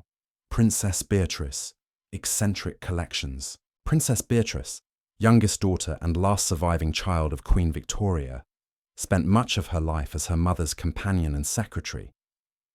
Her private life reveals someone whose individuality was largely subordinated to her role as Victoria's support, leading to existence that blended devoted service with quiet accumulation of personal interests that provided escape from her demanding duties. Beatrice's marriage to Prince Henry of Battenberg was initially opposed by Victoria, who couldn't bear the thought of losing her indispensable companion.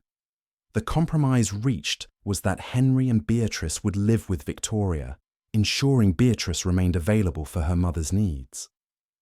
This arrangement satisfied Victoria, but meant that Beatrice never established truly independent household or life, separate from her mother's overwhelming presence.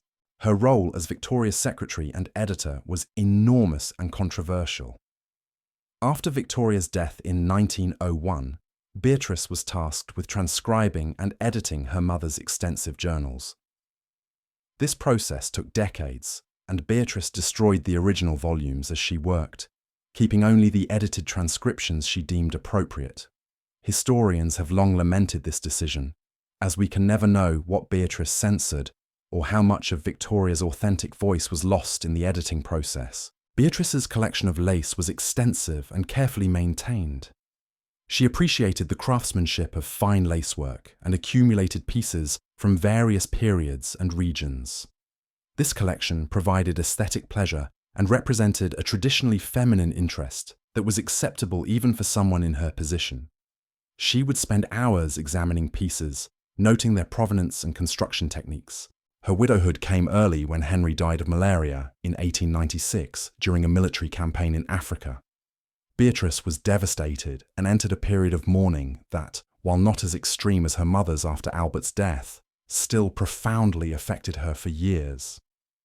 She raised their 4 children while continuing to serve Victoria, managing responsibilities that would have overwhelmed many people. Beatrice's relationship with her siblings was cordial, but not particularly close. The age gaps between her and her eldest siblings meant they'd left home before she was old enough to know them well. She was closest to Leopold, the sibling nearest her in age, and his early death affected her deeply. With her nieces and nephews, she maintained formal but affectionate relationships, serving as a link to their grandmother's era. Her later years were marked by increasing deafness, a condition shared with several of her siblings. This hearing loss isolated her socially and made communication challenging. She used an ear trumpet and relied increasingly on written notes to converse. Despite this disability, she continued performing royal duties and maintaining her mother's legacy until her own death in 1944 at age 87. Beatrice's life represents the sacrifice that some royals, particularly women, made to family duty. She had opportunities for independence that she chose not to pursue, instead dedicating herself to supporting her mother and later preserving Victoria's memory. Whether she found this life fulfilling, or whether she harboured regrets about roads not taken, we cannot know. Her editing of Victoria's journals suggests a complex relationship with truth and privacy that reflects the tensions inherent in her position. Number 25. Princess Eugenie, Private Habits. Princess Eugenie of Sweden and Norway, born Princess Eugenie of Sweden and later Queen Consort of Norway, lived during the late 19th and early 20th centuries. However, There appears to be some confusion in the original outline, as there isn't a British Princess Eugenie from the historical period who would fit this ranking. Instead, let me address Princess Eugenie of York, the younger daughter of Prince Andrew and Sarah Ferguson, whose modern private life reveals someone who has carved out a more independent path than many royals while maintaining family connections and royal duties. Eugenie's scoliosis surgery as a teenager profoundly affected her perspective on life and personal resilience. She underwent a serious operation to correct the curvature of her spine, which left a long scar down her back. Rather than hiding this scar, Eugenie has spoken openly about it, and even designed her wedding dress to reveal it, turning what some might see as an imperfection into a statement about accepting oneself. This openness about physical challenges represents a modern royal approach to vulnerability. Her career in the art world, working for an auction house, demonstrates her desire for professional identity beyond her royal status.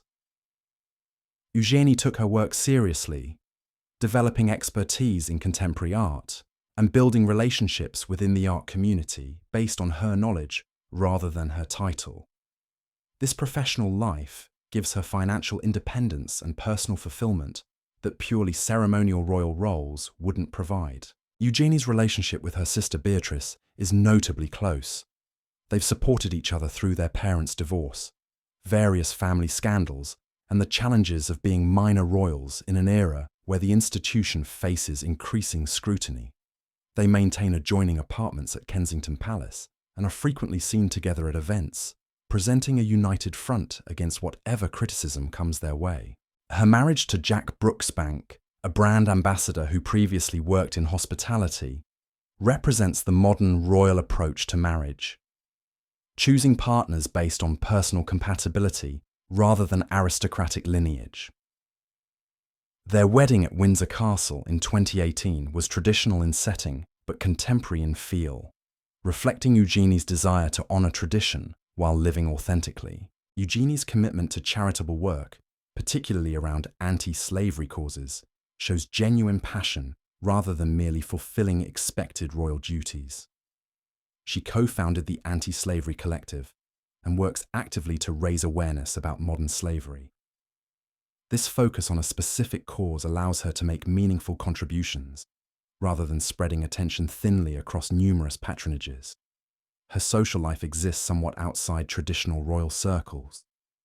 Eugenie maintains friendships with artists, entrepreneurs, and creative professionals, preferring diverse social groups to purely aristocratic company.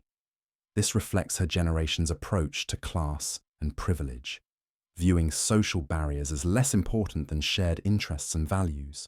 Eugenie's approach to parenthood, raising her son August and daughter Ernest, appears relaxed and modern.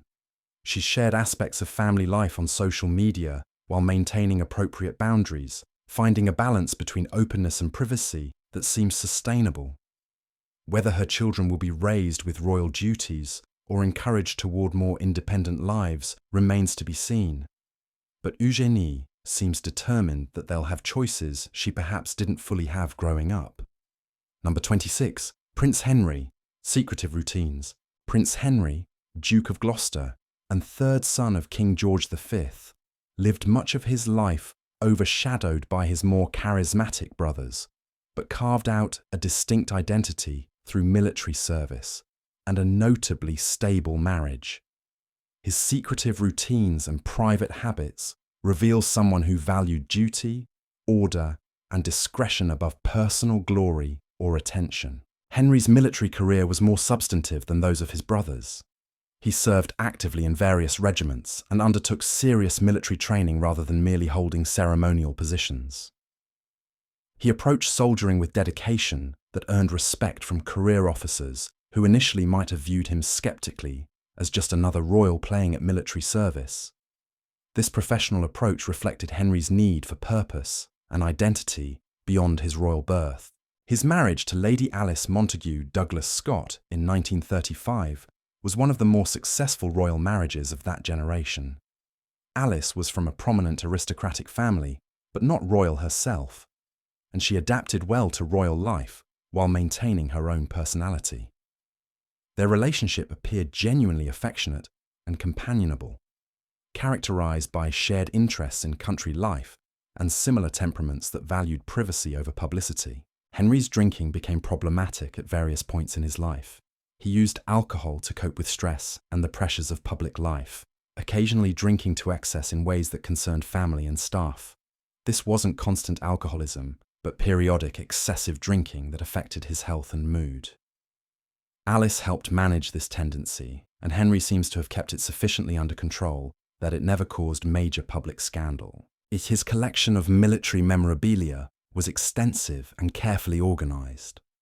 Weapons, uniforms, medals, and historical documents related to various regiments filled rooms at his country estates.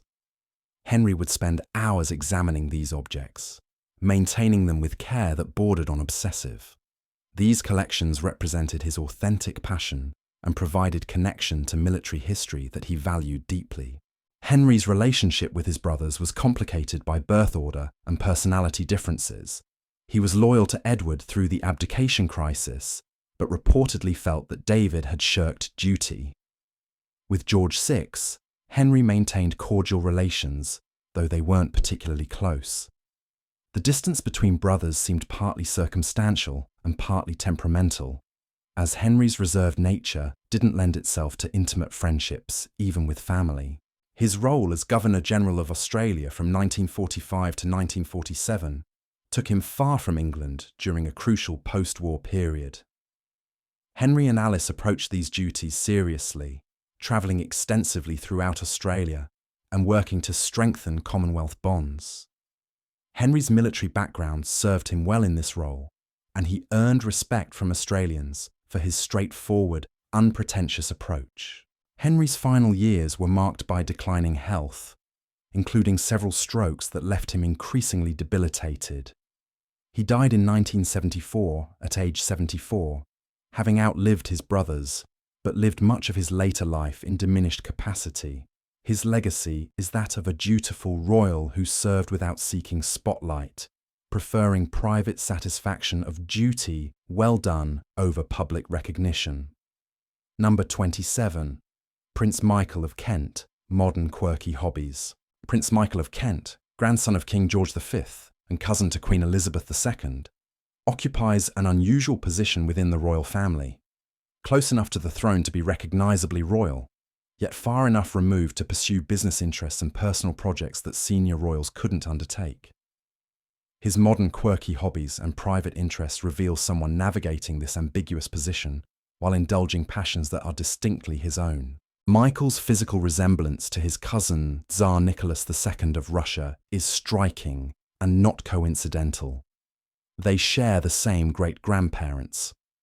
Michael has cultivated this connection, growing a beard that enhances the similarity and developing deep interest in Russian history and culture. He speaks Russian fluently and has become a prominent figure in Anglo-Russian relations, though this role has occasionally generated controversy given political tensions between the nations. His business ventures have sometimes raised eyebrows, particularly when his royal status has been leveraged for commercial purposes. Michael has been involved in various business consultancies and has used his royal connections to facilitate business dealings, particularly with Russia and Eastern Europe. Critics argue this commercializes royalty inappropriately, while defenders note that as a non-working royal, he must support himself financially, and his connections are legitimately valuable. Michael's passion for motor racing is genuine and long-standing. He's competed in historic car races, owns several classic racing vehicles, and maintains extensive knowledge of automotive history. This isn't casual interest. Michael participates actively in racing events and has earned respect within the historic racing community for his driving skill and technical knowledge. His collection of vintage vehicles is reportedly impressive, housed in specialized storage facilities.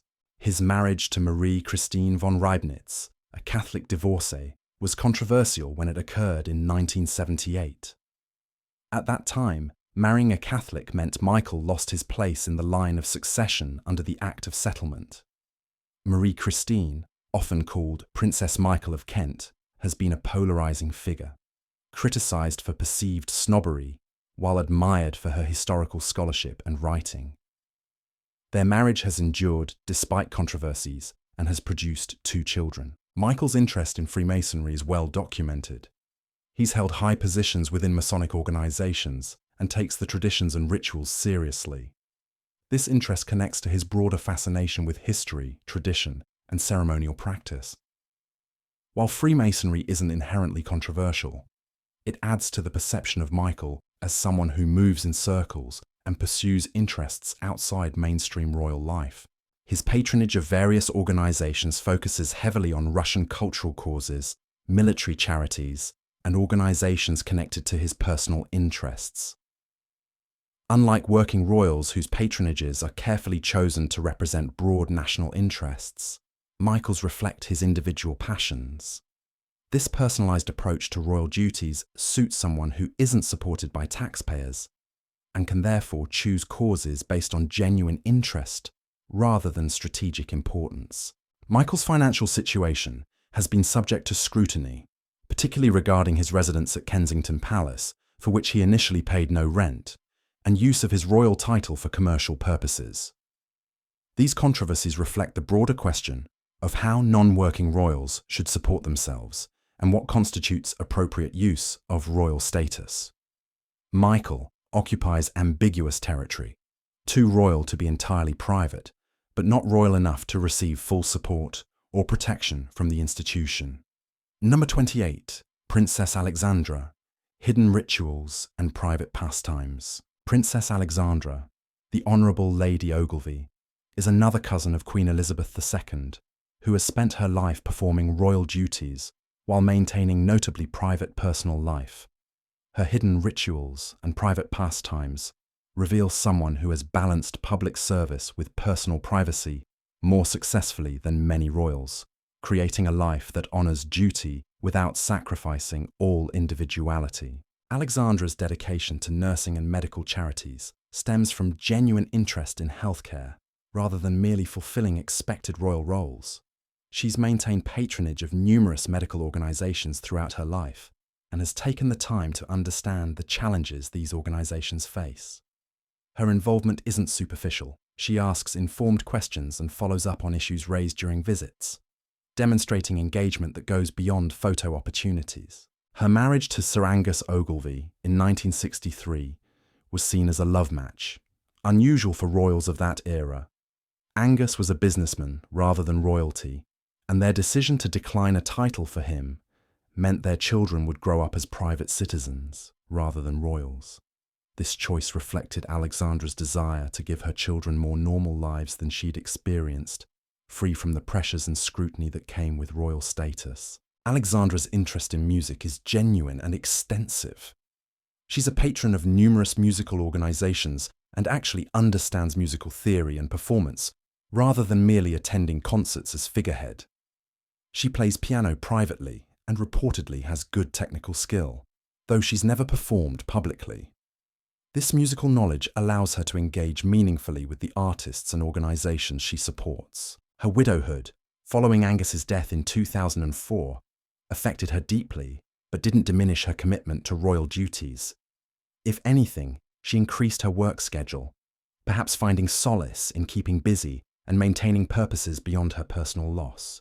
Staff members have commented on her resilience and determination to continue serving despite advancing age and personal grief. Alexandra's fashion sense has been notably consistent throughout her life.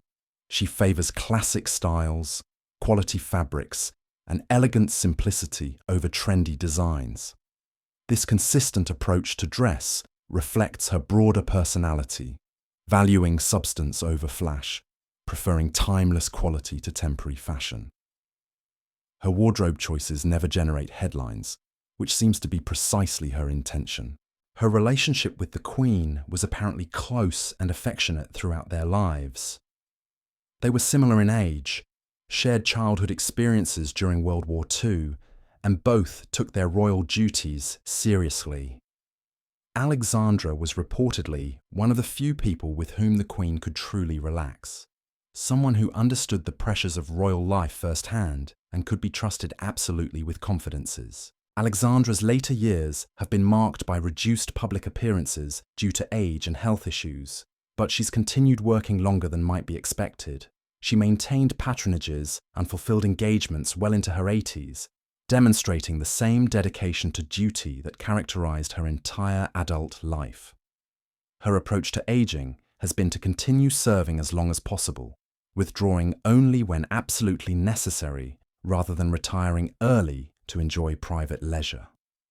Number 29. Prince William of Gloucester, personal eccentricities. Prince William of Gloucester, grandson of King George V, lived a tragically short life that ended in a plane crash in 1972 when he was only 30. His personal eccentricities and private life reveal someone who chafed against royal constraints and sought adventure and authenticity outside the prescribed royal path, making his early death particularly poignant, as we can only speculate about what kind of life he might have led. William's decision to work in banking and diplomatic service in Nigeria and Tokyo represented genuine attempts to establish career and identity separate from his royal status.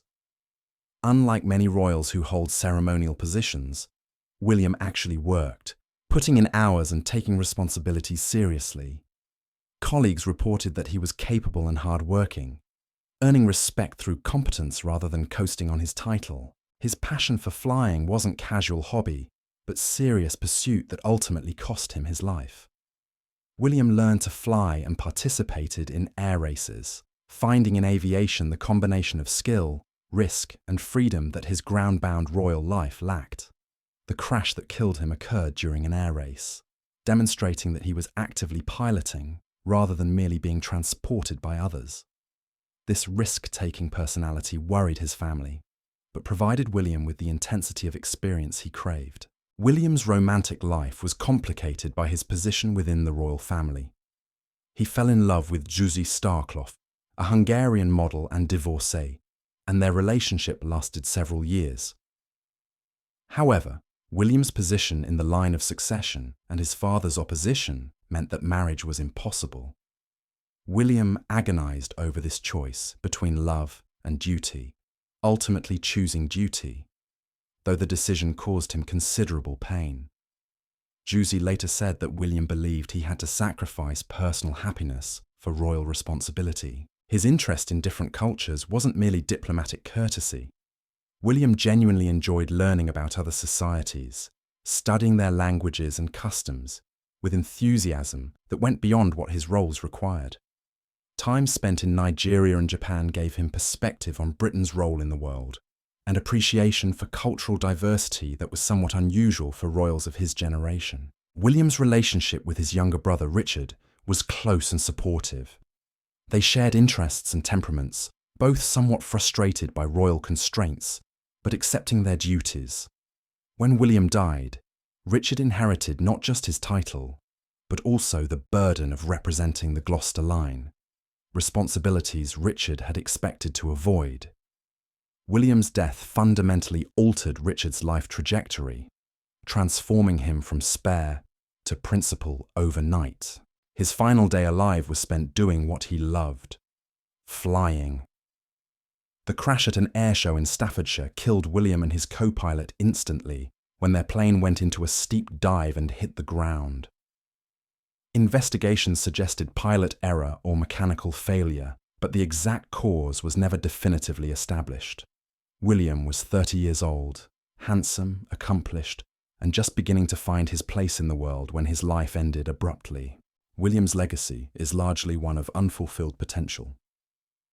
Those who knew him believed he had the qualities to modernize the monarchy's image and connect with younger generations.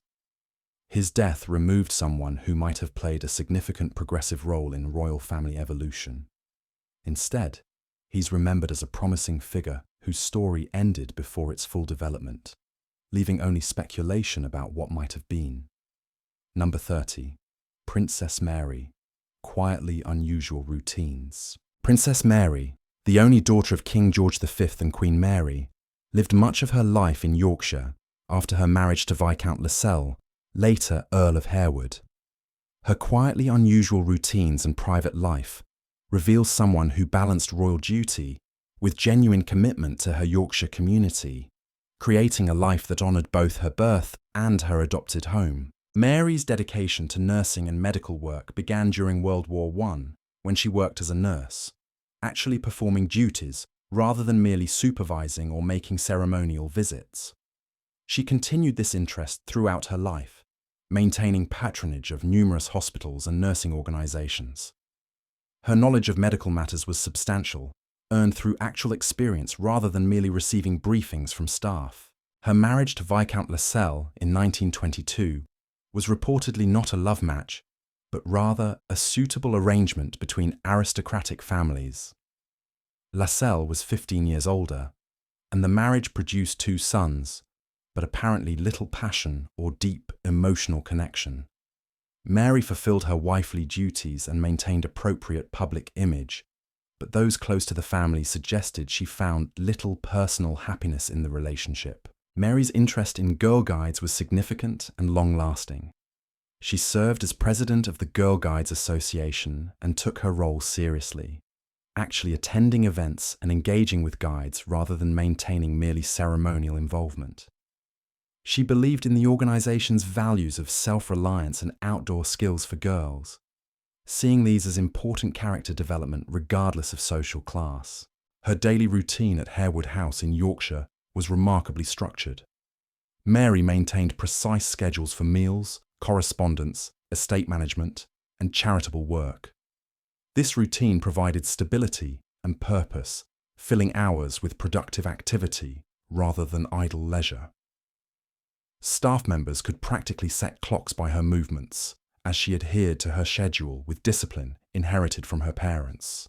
Mary's relationship with her brothers varied in closeness. She was particularly close to George VI, perhaps because they shared similar temperaments. Dutiful, somewhat reserved, uncomfortable with the spotlight. With David, later Edward VIII, she maintained cordial relations, though she disapproved of his abdication. Her youngest brother, John, died when she was young, and she apparently retained affectionate memories of him, despite his isolation from the family. Her later years were marked by increasing involvement in Yorkshire's cultural and charitable life. Mary became genuinely identified with Yorkshire, supporting local causes and attending regional events with frequency that demonstrated real commitment rather than obligatory duty. She became a beloved figure in the region, respected for her accessibility and genuine interest in local matters. Mary died in 1965 at age 67. Her death marked the end of a generation, as she was the last surviving child of George V. Her funeral reflected both her royal status and her Yorkshire identity, with representation from both London and the local community she'd served for decades. She's remembered as a dutiful royal who found meaningful purpose in service and created a life of quiet dignity rather than drama or controversy. Number 31, Prince Richard. Minor but quirky behaviours. Prince Richard, Duke of Gloucester, is the younger son of Prince Henry and inherited his father's title unexpectedly when his older brother, William, died in a plane crash in 1972. His minor but quirky behaviours and private interests reveal someone who has approached royal duty conscientiously while maintaining personal interests that provide meaning beyond ceremonial functions. Richard trained as an architect before his brother's death transformed him from relative obscurity to active royal duties. His architectural knowledge is substantial and genuine, earned through proper education and practice rather than merely dabbling. He maintains involvement with architectural organisations and brings informed perspective to discussions about building and preservation, making him one of the more technically knowledgeable royals in his particular field. His marriage to Birgitte vanEur, a Danish woman he met while both were students, has been notably stable and low profile. Birgitte became Duchess of Gloucester and has supported Richard in his duties while maintaining her own interests and identity. Their marriage represents the kind of stable partnership that allows royal duties to be fulfilled without constant drama or public dysfunction. Richard's approach to royal duties is notably diligent. He undertakes hundreds of engagements annually, maintaining a work schedule that rivals more senior royals, despite his more peripheral position in the family hierarchy. This dedication isn't seeking spotlight. Richard seems genuinely to believe in public service and in earning his position through consistent, reliable work rather than coasting on inherited status. His interest in heritage preservation extends beyond architecture to broader conservation issues. Richard supports organisations working to preserve historical sites, traditional crafts, and cultural heritage. This interest reflects his architectural background, but also suggests genuine appreciation for continuity and tradition, values that align with his position within an institution that itself embodies historical continuity. Richard's relationship with his children has apparently been warmer and more engaged than his own father's was with him. He's spoken publicly about trying to be present and supportive as a parent, balancing royal duties with family life in ways that previous generations didn't necessarily prioritize. His children have pursued their own careers while maintaining connections to royal life, suggesting successful navigation of the challenges inherent in being minor royals. His public profile is deliberately low-key. Richard doesn't seek media attention, rarely gives interviews, and maintains privacy around his personal life. This approach suits someone who came to royal duties through accident, rather than expectation, and who views them as responsibilities to fulfill rather than opportunities for personal aggrandizement. He represents a model of steady, quiet service that contrasts with more dramatic royal narratives. Richard's later years have continued his pattern of consistent duty. He's maintained his schedule despite advancing age, demonstrating the same commitment to service that characterized his entry into full-time royal work decades earlier. Whether history will remember him beyond a footnote depends partly on how the monarchy evolves, but those who work with him consistently describe someone who takes his responsibilities seriously and fulfills them with integrity. Number 32. Prince Frederick, Obscure Habits. Finding specific information about a British Prince Frederick with obscure habits is challenging, as several royals have held this name across different generations. However, let me discuss Prince Frederick, Duke of York and Albany, second son of King George III, whose private habits and personal life provide fascinating insights into royal life during the late 18th and early 19th centuries. Frederick's military career was mixed, combining genuine dedication with notable failures. He served as Commander-in-Chief of the British Army and implemented important reforms that modernized military organization. However, his campaigns in Flanders during the French Revolutionary Wars ended in costly defeats, immortalized mockingly in the nursery rhyme, The Grand Old Duke of York. Frederick took these failures hard, though he continued serving in administrative capacities where his organizational skills proved valuable. His marriage to Princess Frederica of Prussia was arranged and reportedly unhappy. The couple lived largely separate lives, maintaining separate residences and social circles. Frederica was difficult, eccentric, and unpopular, while Frederick preferred the company of male friends and various mistresses. Their marriage produced no children, contributing to the succession crisis that eventually led to Victoria's accession. Frederick's gambling debts were enormous and legendary. He accumulated staggering sums through betting on cards, horses, and nearly anything else that could be wagered on. His financial irresponsibility created constant crisis, requiring periodic bailouts from Parliament and causing political controversy. Frederick seemed unable or unwilling to control his spending, living far beyond his means, despite substantial income from his position. His relationship with Mary Ann Clark, an actress and courtesan, resulted in a major scandal when it was revealed that Clark had been selling military commissions and promotions, using her influence with Frederick to profit from appointments. Frederick claimed ignorance of this arrangement, but the scandal forced his temporary resignation as Commander-in-Chief. The episode damaged his reputation permanently, though he was eventually restored to his position. Frederick's personal household was notably extravagant. He employed enormous staff, maintained multiple residences, and indulged in elaborate entertaining. His homes were filled with expensive furniture, artwork, and decorative objects, many acquired through credit that would never be fully repaid. This lifestyle reflected both his genuine appreciation for beauty and his complete disconnect from financial reality. His relationship with his father, George III, was complex. Frederick was reportedly his father's favourite son, in contrast to the troubled relationship between George and the Prince of Wales, later George IV. However, Frederick's scandals and debts disappointed his father and contributed to the stress that affected George's mental health in his later years. Frederick died in 1827, at age 63, heavily in debt despite a lifetime of royal income. His death without legitimate heirs meant his brother, later William IV, stood between the crown and Victoria's eventual succession.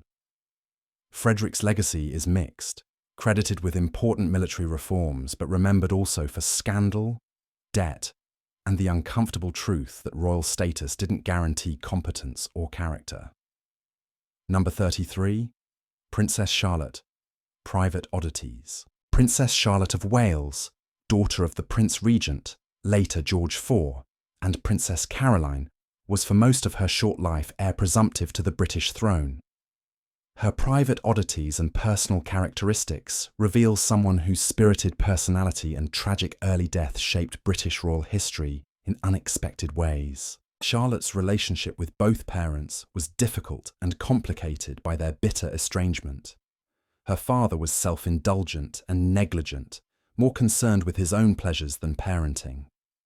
Her mother, Caroline, was erratic and inappropriate, creating scandals that embarrassed Charlotte and complicated her position. Charlotte navigated between them carefully, trying to maintain relationships with both while not being used as a weapon in their battles. Her engagement to Prince William of Orange was arranged for political purposes, and Charlotte initially accepted it.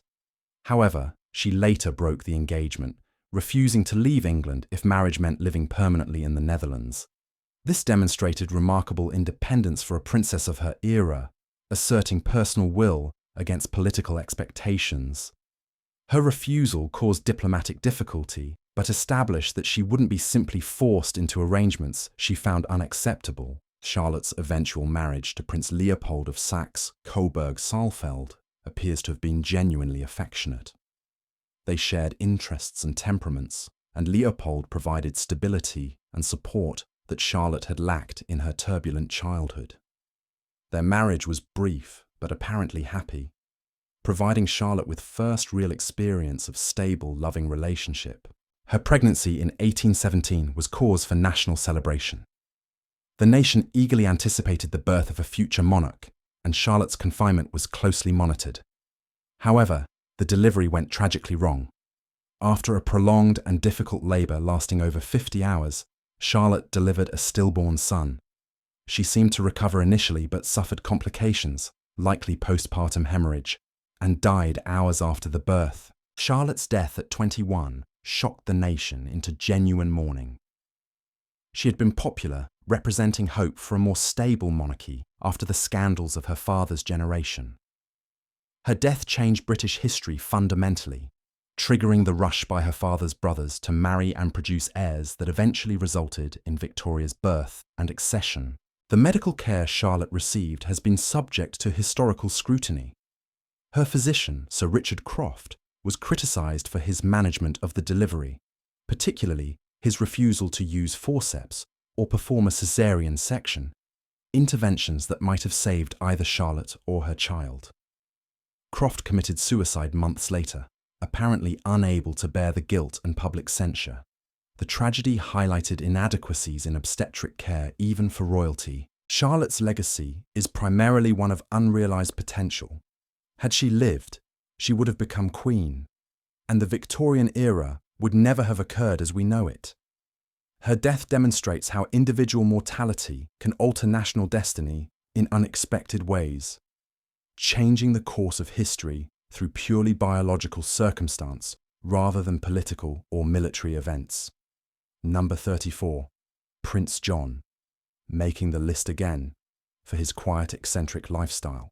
As mentioned earlier in our journey, Prince John appears twice on our list. And this second appearance allows us to emphasize certain aspects of his quiet, eccentric lifestyle that deserve deeper consideration. His story remains one of the most poignant in royal history, revealing both the limitations of early 20th century medical understanding and the complex emotions families experienced when confronting disability they couldn't fully comprehend or address. The decision to house John separately at Wood Farm wasn't made lightly or callously, though modern sensibilities understandably find it troubling. King George and Queen Mary genuinely believed they were protecting John from public scrutiny that would have been unkind and from the pressures of royal life that his condition made impossible to navigate. They visited him regularly, and his siblings came when they could. But the separation created emotional distance that everyone involved likely regretted on some level. John's daily routines at Wood Farm were structured to provide comfort and security. His days followed predictable patterns, waking at regular times, taking meals in his dining room, spending hours outdoors when weather permitted, playing with his beloved animals, and engaging in simple activities that brought him pleasure. This routine wasn't restrictive imprisonment. It was an attempt to create an environment where John could be happy within the limitations his conditions imposed. His relationship with his nanny, Lala Bill, was the most important in his life. She dedicated herself to his care with remarkable devotion, providing the consistent affection and attention that his parents' positions didn't allow them to give. Lala understood John's needs, anticipated his seizures, managed his medications, and created an atmosphere of safety and love. After John's death, she described him as the most gentle and loving of children, a testament that cuts through historical distance to reveal genuine affection for her charge. John's awareness of his situation is impossible to know with certainty. Did he understand that he was being kept separate from his family? Did he question why he lived at Wood Farm while his siblings lived in palaces? Did he feel abandoned, or did he accept his circumstances with the simplicity of mind that his conditions perhaps created?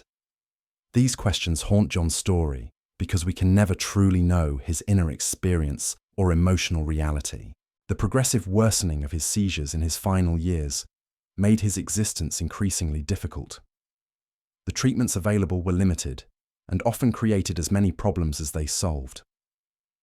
John would have periods of relative calm followed by clusters of severe seizures that left him exhausted and disoriented. The inevitability of his early death hung over everyone who cared for him, creating a sadness that permeated Wood Farm, despite efforts to maintain normalcy and cheer. His death was almost merciful in the context of his suffering. When the fatal seizure came, it ended John's struggles and freed his family from the constant worry about his well-being and the societal embarrassment his existence caused them. Queen Mary's diary entry describing his death as a great relief shocks modern readers, but it reflected both the exhaustion of coping with his condition and the genuine belief that death freed John from a life that could never be truly fulfilling given his limitations. The memory of John has been reconsidered in recent decades as understanding of epilepsy and developmental disabilities has advanced. We now know that with modern treatment, John's seizures likely could have been controlled or significantly reduced. We understand that people with disabilities can lead fulfilling lives with appropriate support, and that isolation isn't therapeutic or necessary. John's story serves as a reminder of how far medical and social understanding has progressed, but also of the very real limitations and fears that shaped responses to disability in earlier eras. Number 35. Prince Charles Edward, Minor Quirks. Prince Charles Edward, Duke of Albany, and later Duke of Saxe-Coburg and Gotha, was grandson of Queen Victoria through her youngest son, Leopold. His life spans one of the most dramatic periods in European history, and his choices during that time branded him a traitor to Britain while making him a controversial figure in Germany. His minor quirks and personal habits reveal someone caught between national identities and ultimately choosing poorly with consequences that lasted his entire life. Charles Edward was born in 1884 after his father Leopold's death, inheriting his father's British titles at birth. He grew up in Britain, educated at Eton, and seemed destined for a life as a minor British royal. However, when the Saxe-Coburg-Gotha line faced extinction without heirs, Charles Edward was selected to inherit the German duchy at age 15. This decision removed him from Britain and set him on a path that would eventually sever his British connections entirely. His transformation from British prince to German duke was gradual but thorough. Charles Edward adopted German language, customs, and perspectives, eventually identifying more strongly with his adopted country than his birth nation. During World War I, he fought for Germany against Britain, a choice that his British relatives viewed as betrayal. This decision was understandable from his perspective, having lived in Germany for years and holding responsibilities to his German territories, but it destroyed his relationships with British family members and resulted in stripping of his British titles. Charles Edward's involvement with early Nazi movement has been subject to historical debate. He joined the Nazi Party in the 1930s and held various positions within the regime, though historians disagree about whether he was genuinely committed to Nazi ideology or simply trying to preserve his position and properties during a dangerous political era. His granddaughter has argued that he was opportunistic rather than ideological, but his actions during this period remain controversial regardless of motivation. His personal life was marked by a successful marriage to Princess Victoria Adelaide of Schleswig-Holstein. They had 5 children and apparently maintained a stable, affectionate relationship despite the political tumult surrounding them. Victoria Adelaide stood by Charles Edward through his political troubles and shared his social isolation after World War II, when they were both viewed with suspicion and hostility.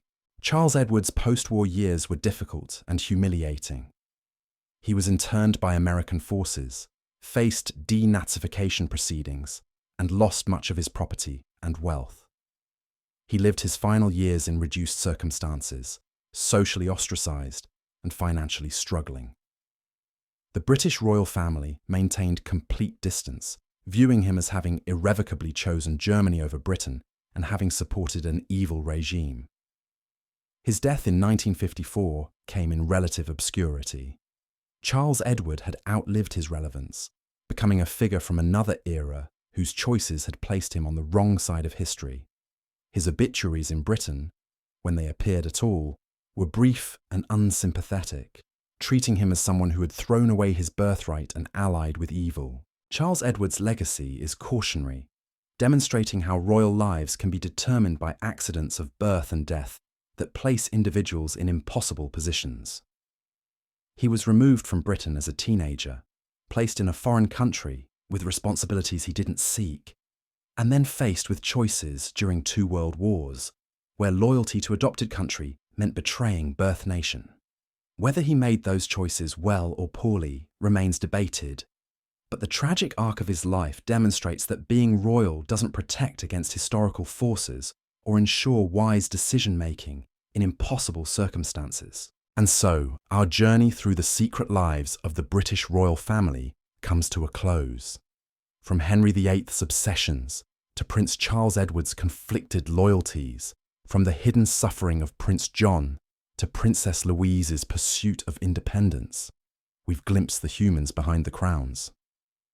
These 35 royals, across centuries, share one truth. Extraordinary circumstances cannot erase ordinary emotions, desires, and flaws. Behind palace walls, they collected strange objects, indulged unusual habits, navigated love and loss, and sought meaning within lives prescribed by birth. Some found fulfillment, others rebellion or scandal, yet all endured. Thank you for joining this quiet exploration. If you enjoyed these stories, please like this video and subscribe for more whispered journeys into history. As you drift towards sleep, may the hidden corridors, secret letters, and private gardens of the palace guide your dreams, and may your own hidden self know it is worthy of care and compassion. Good night.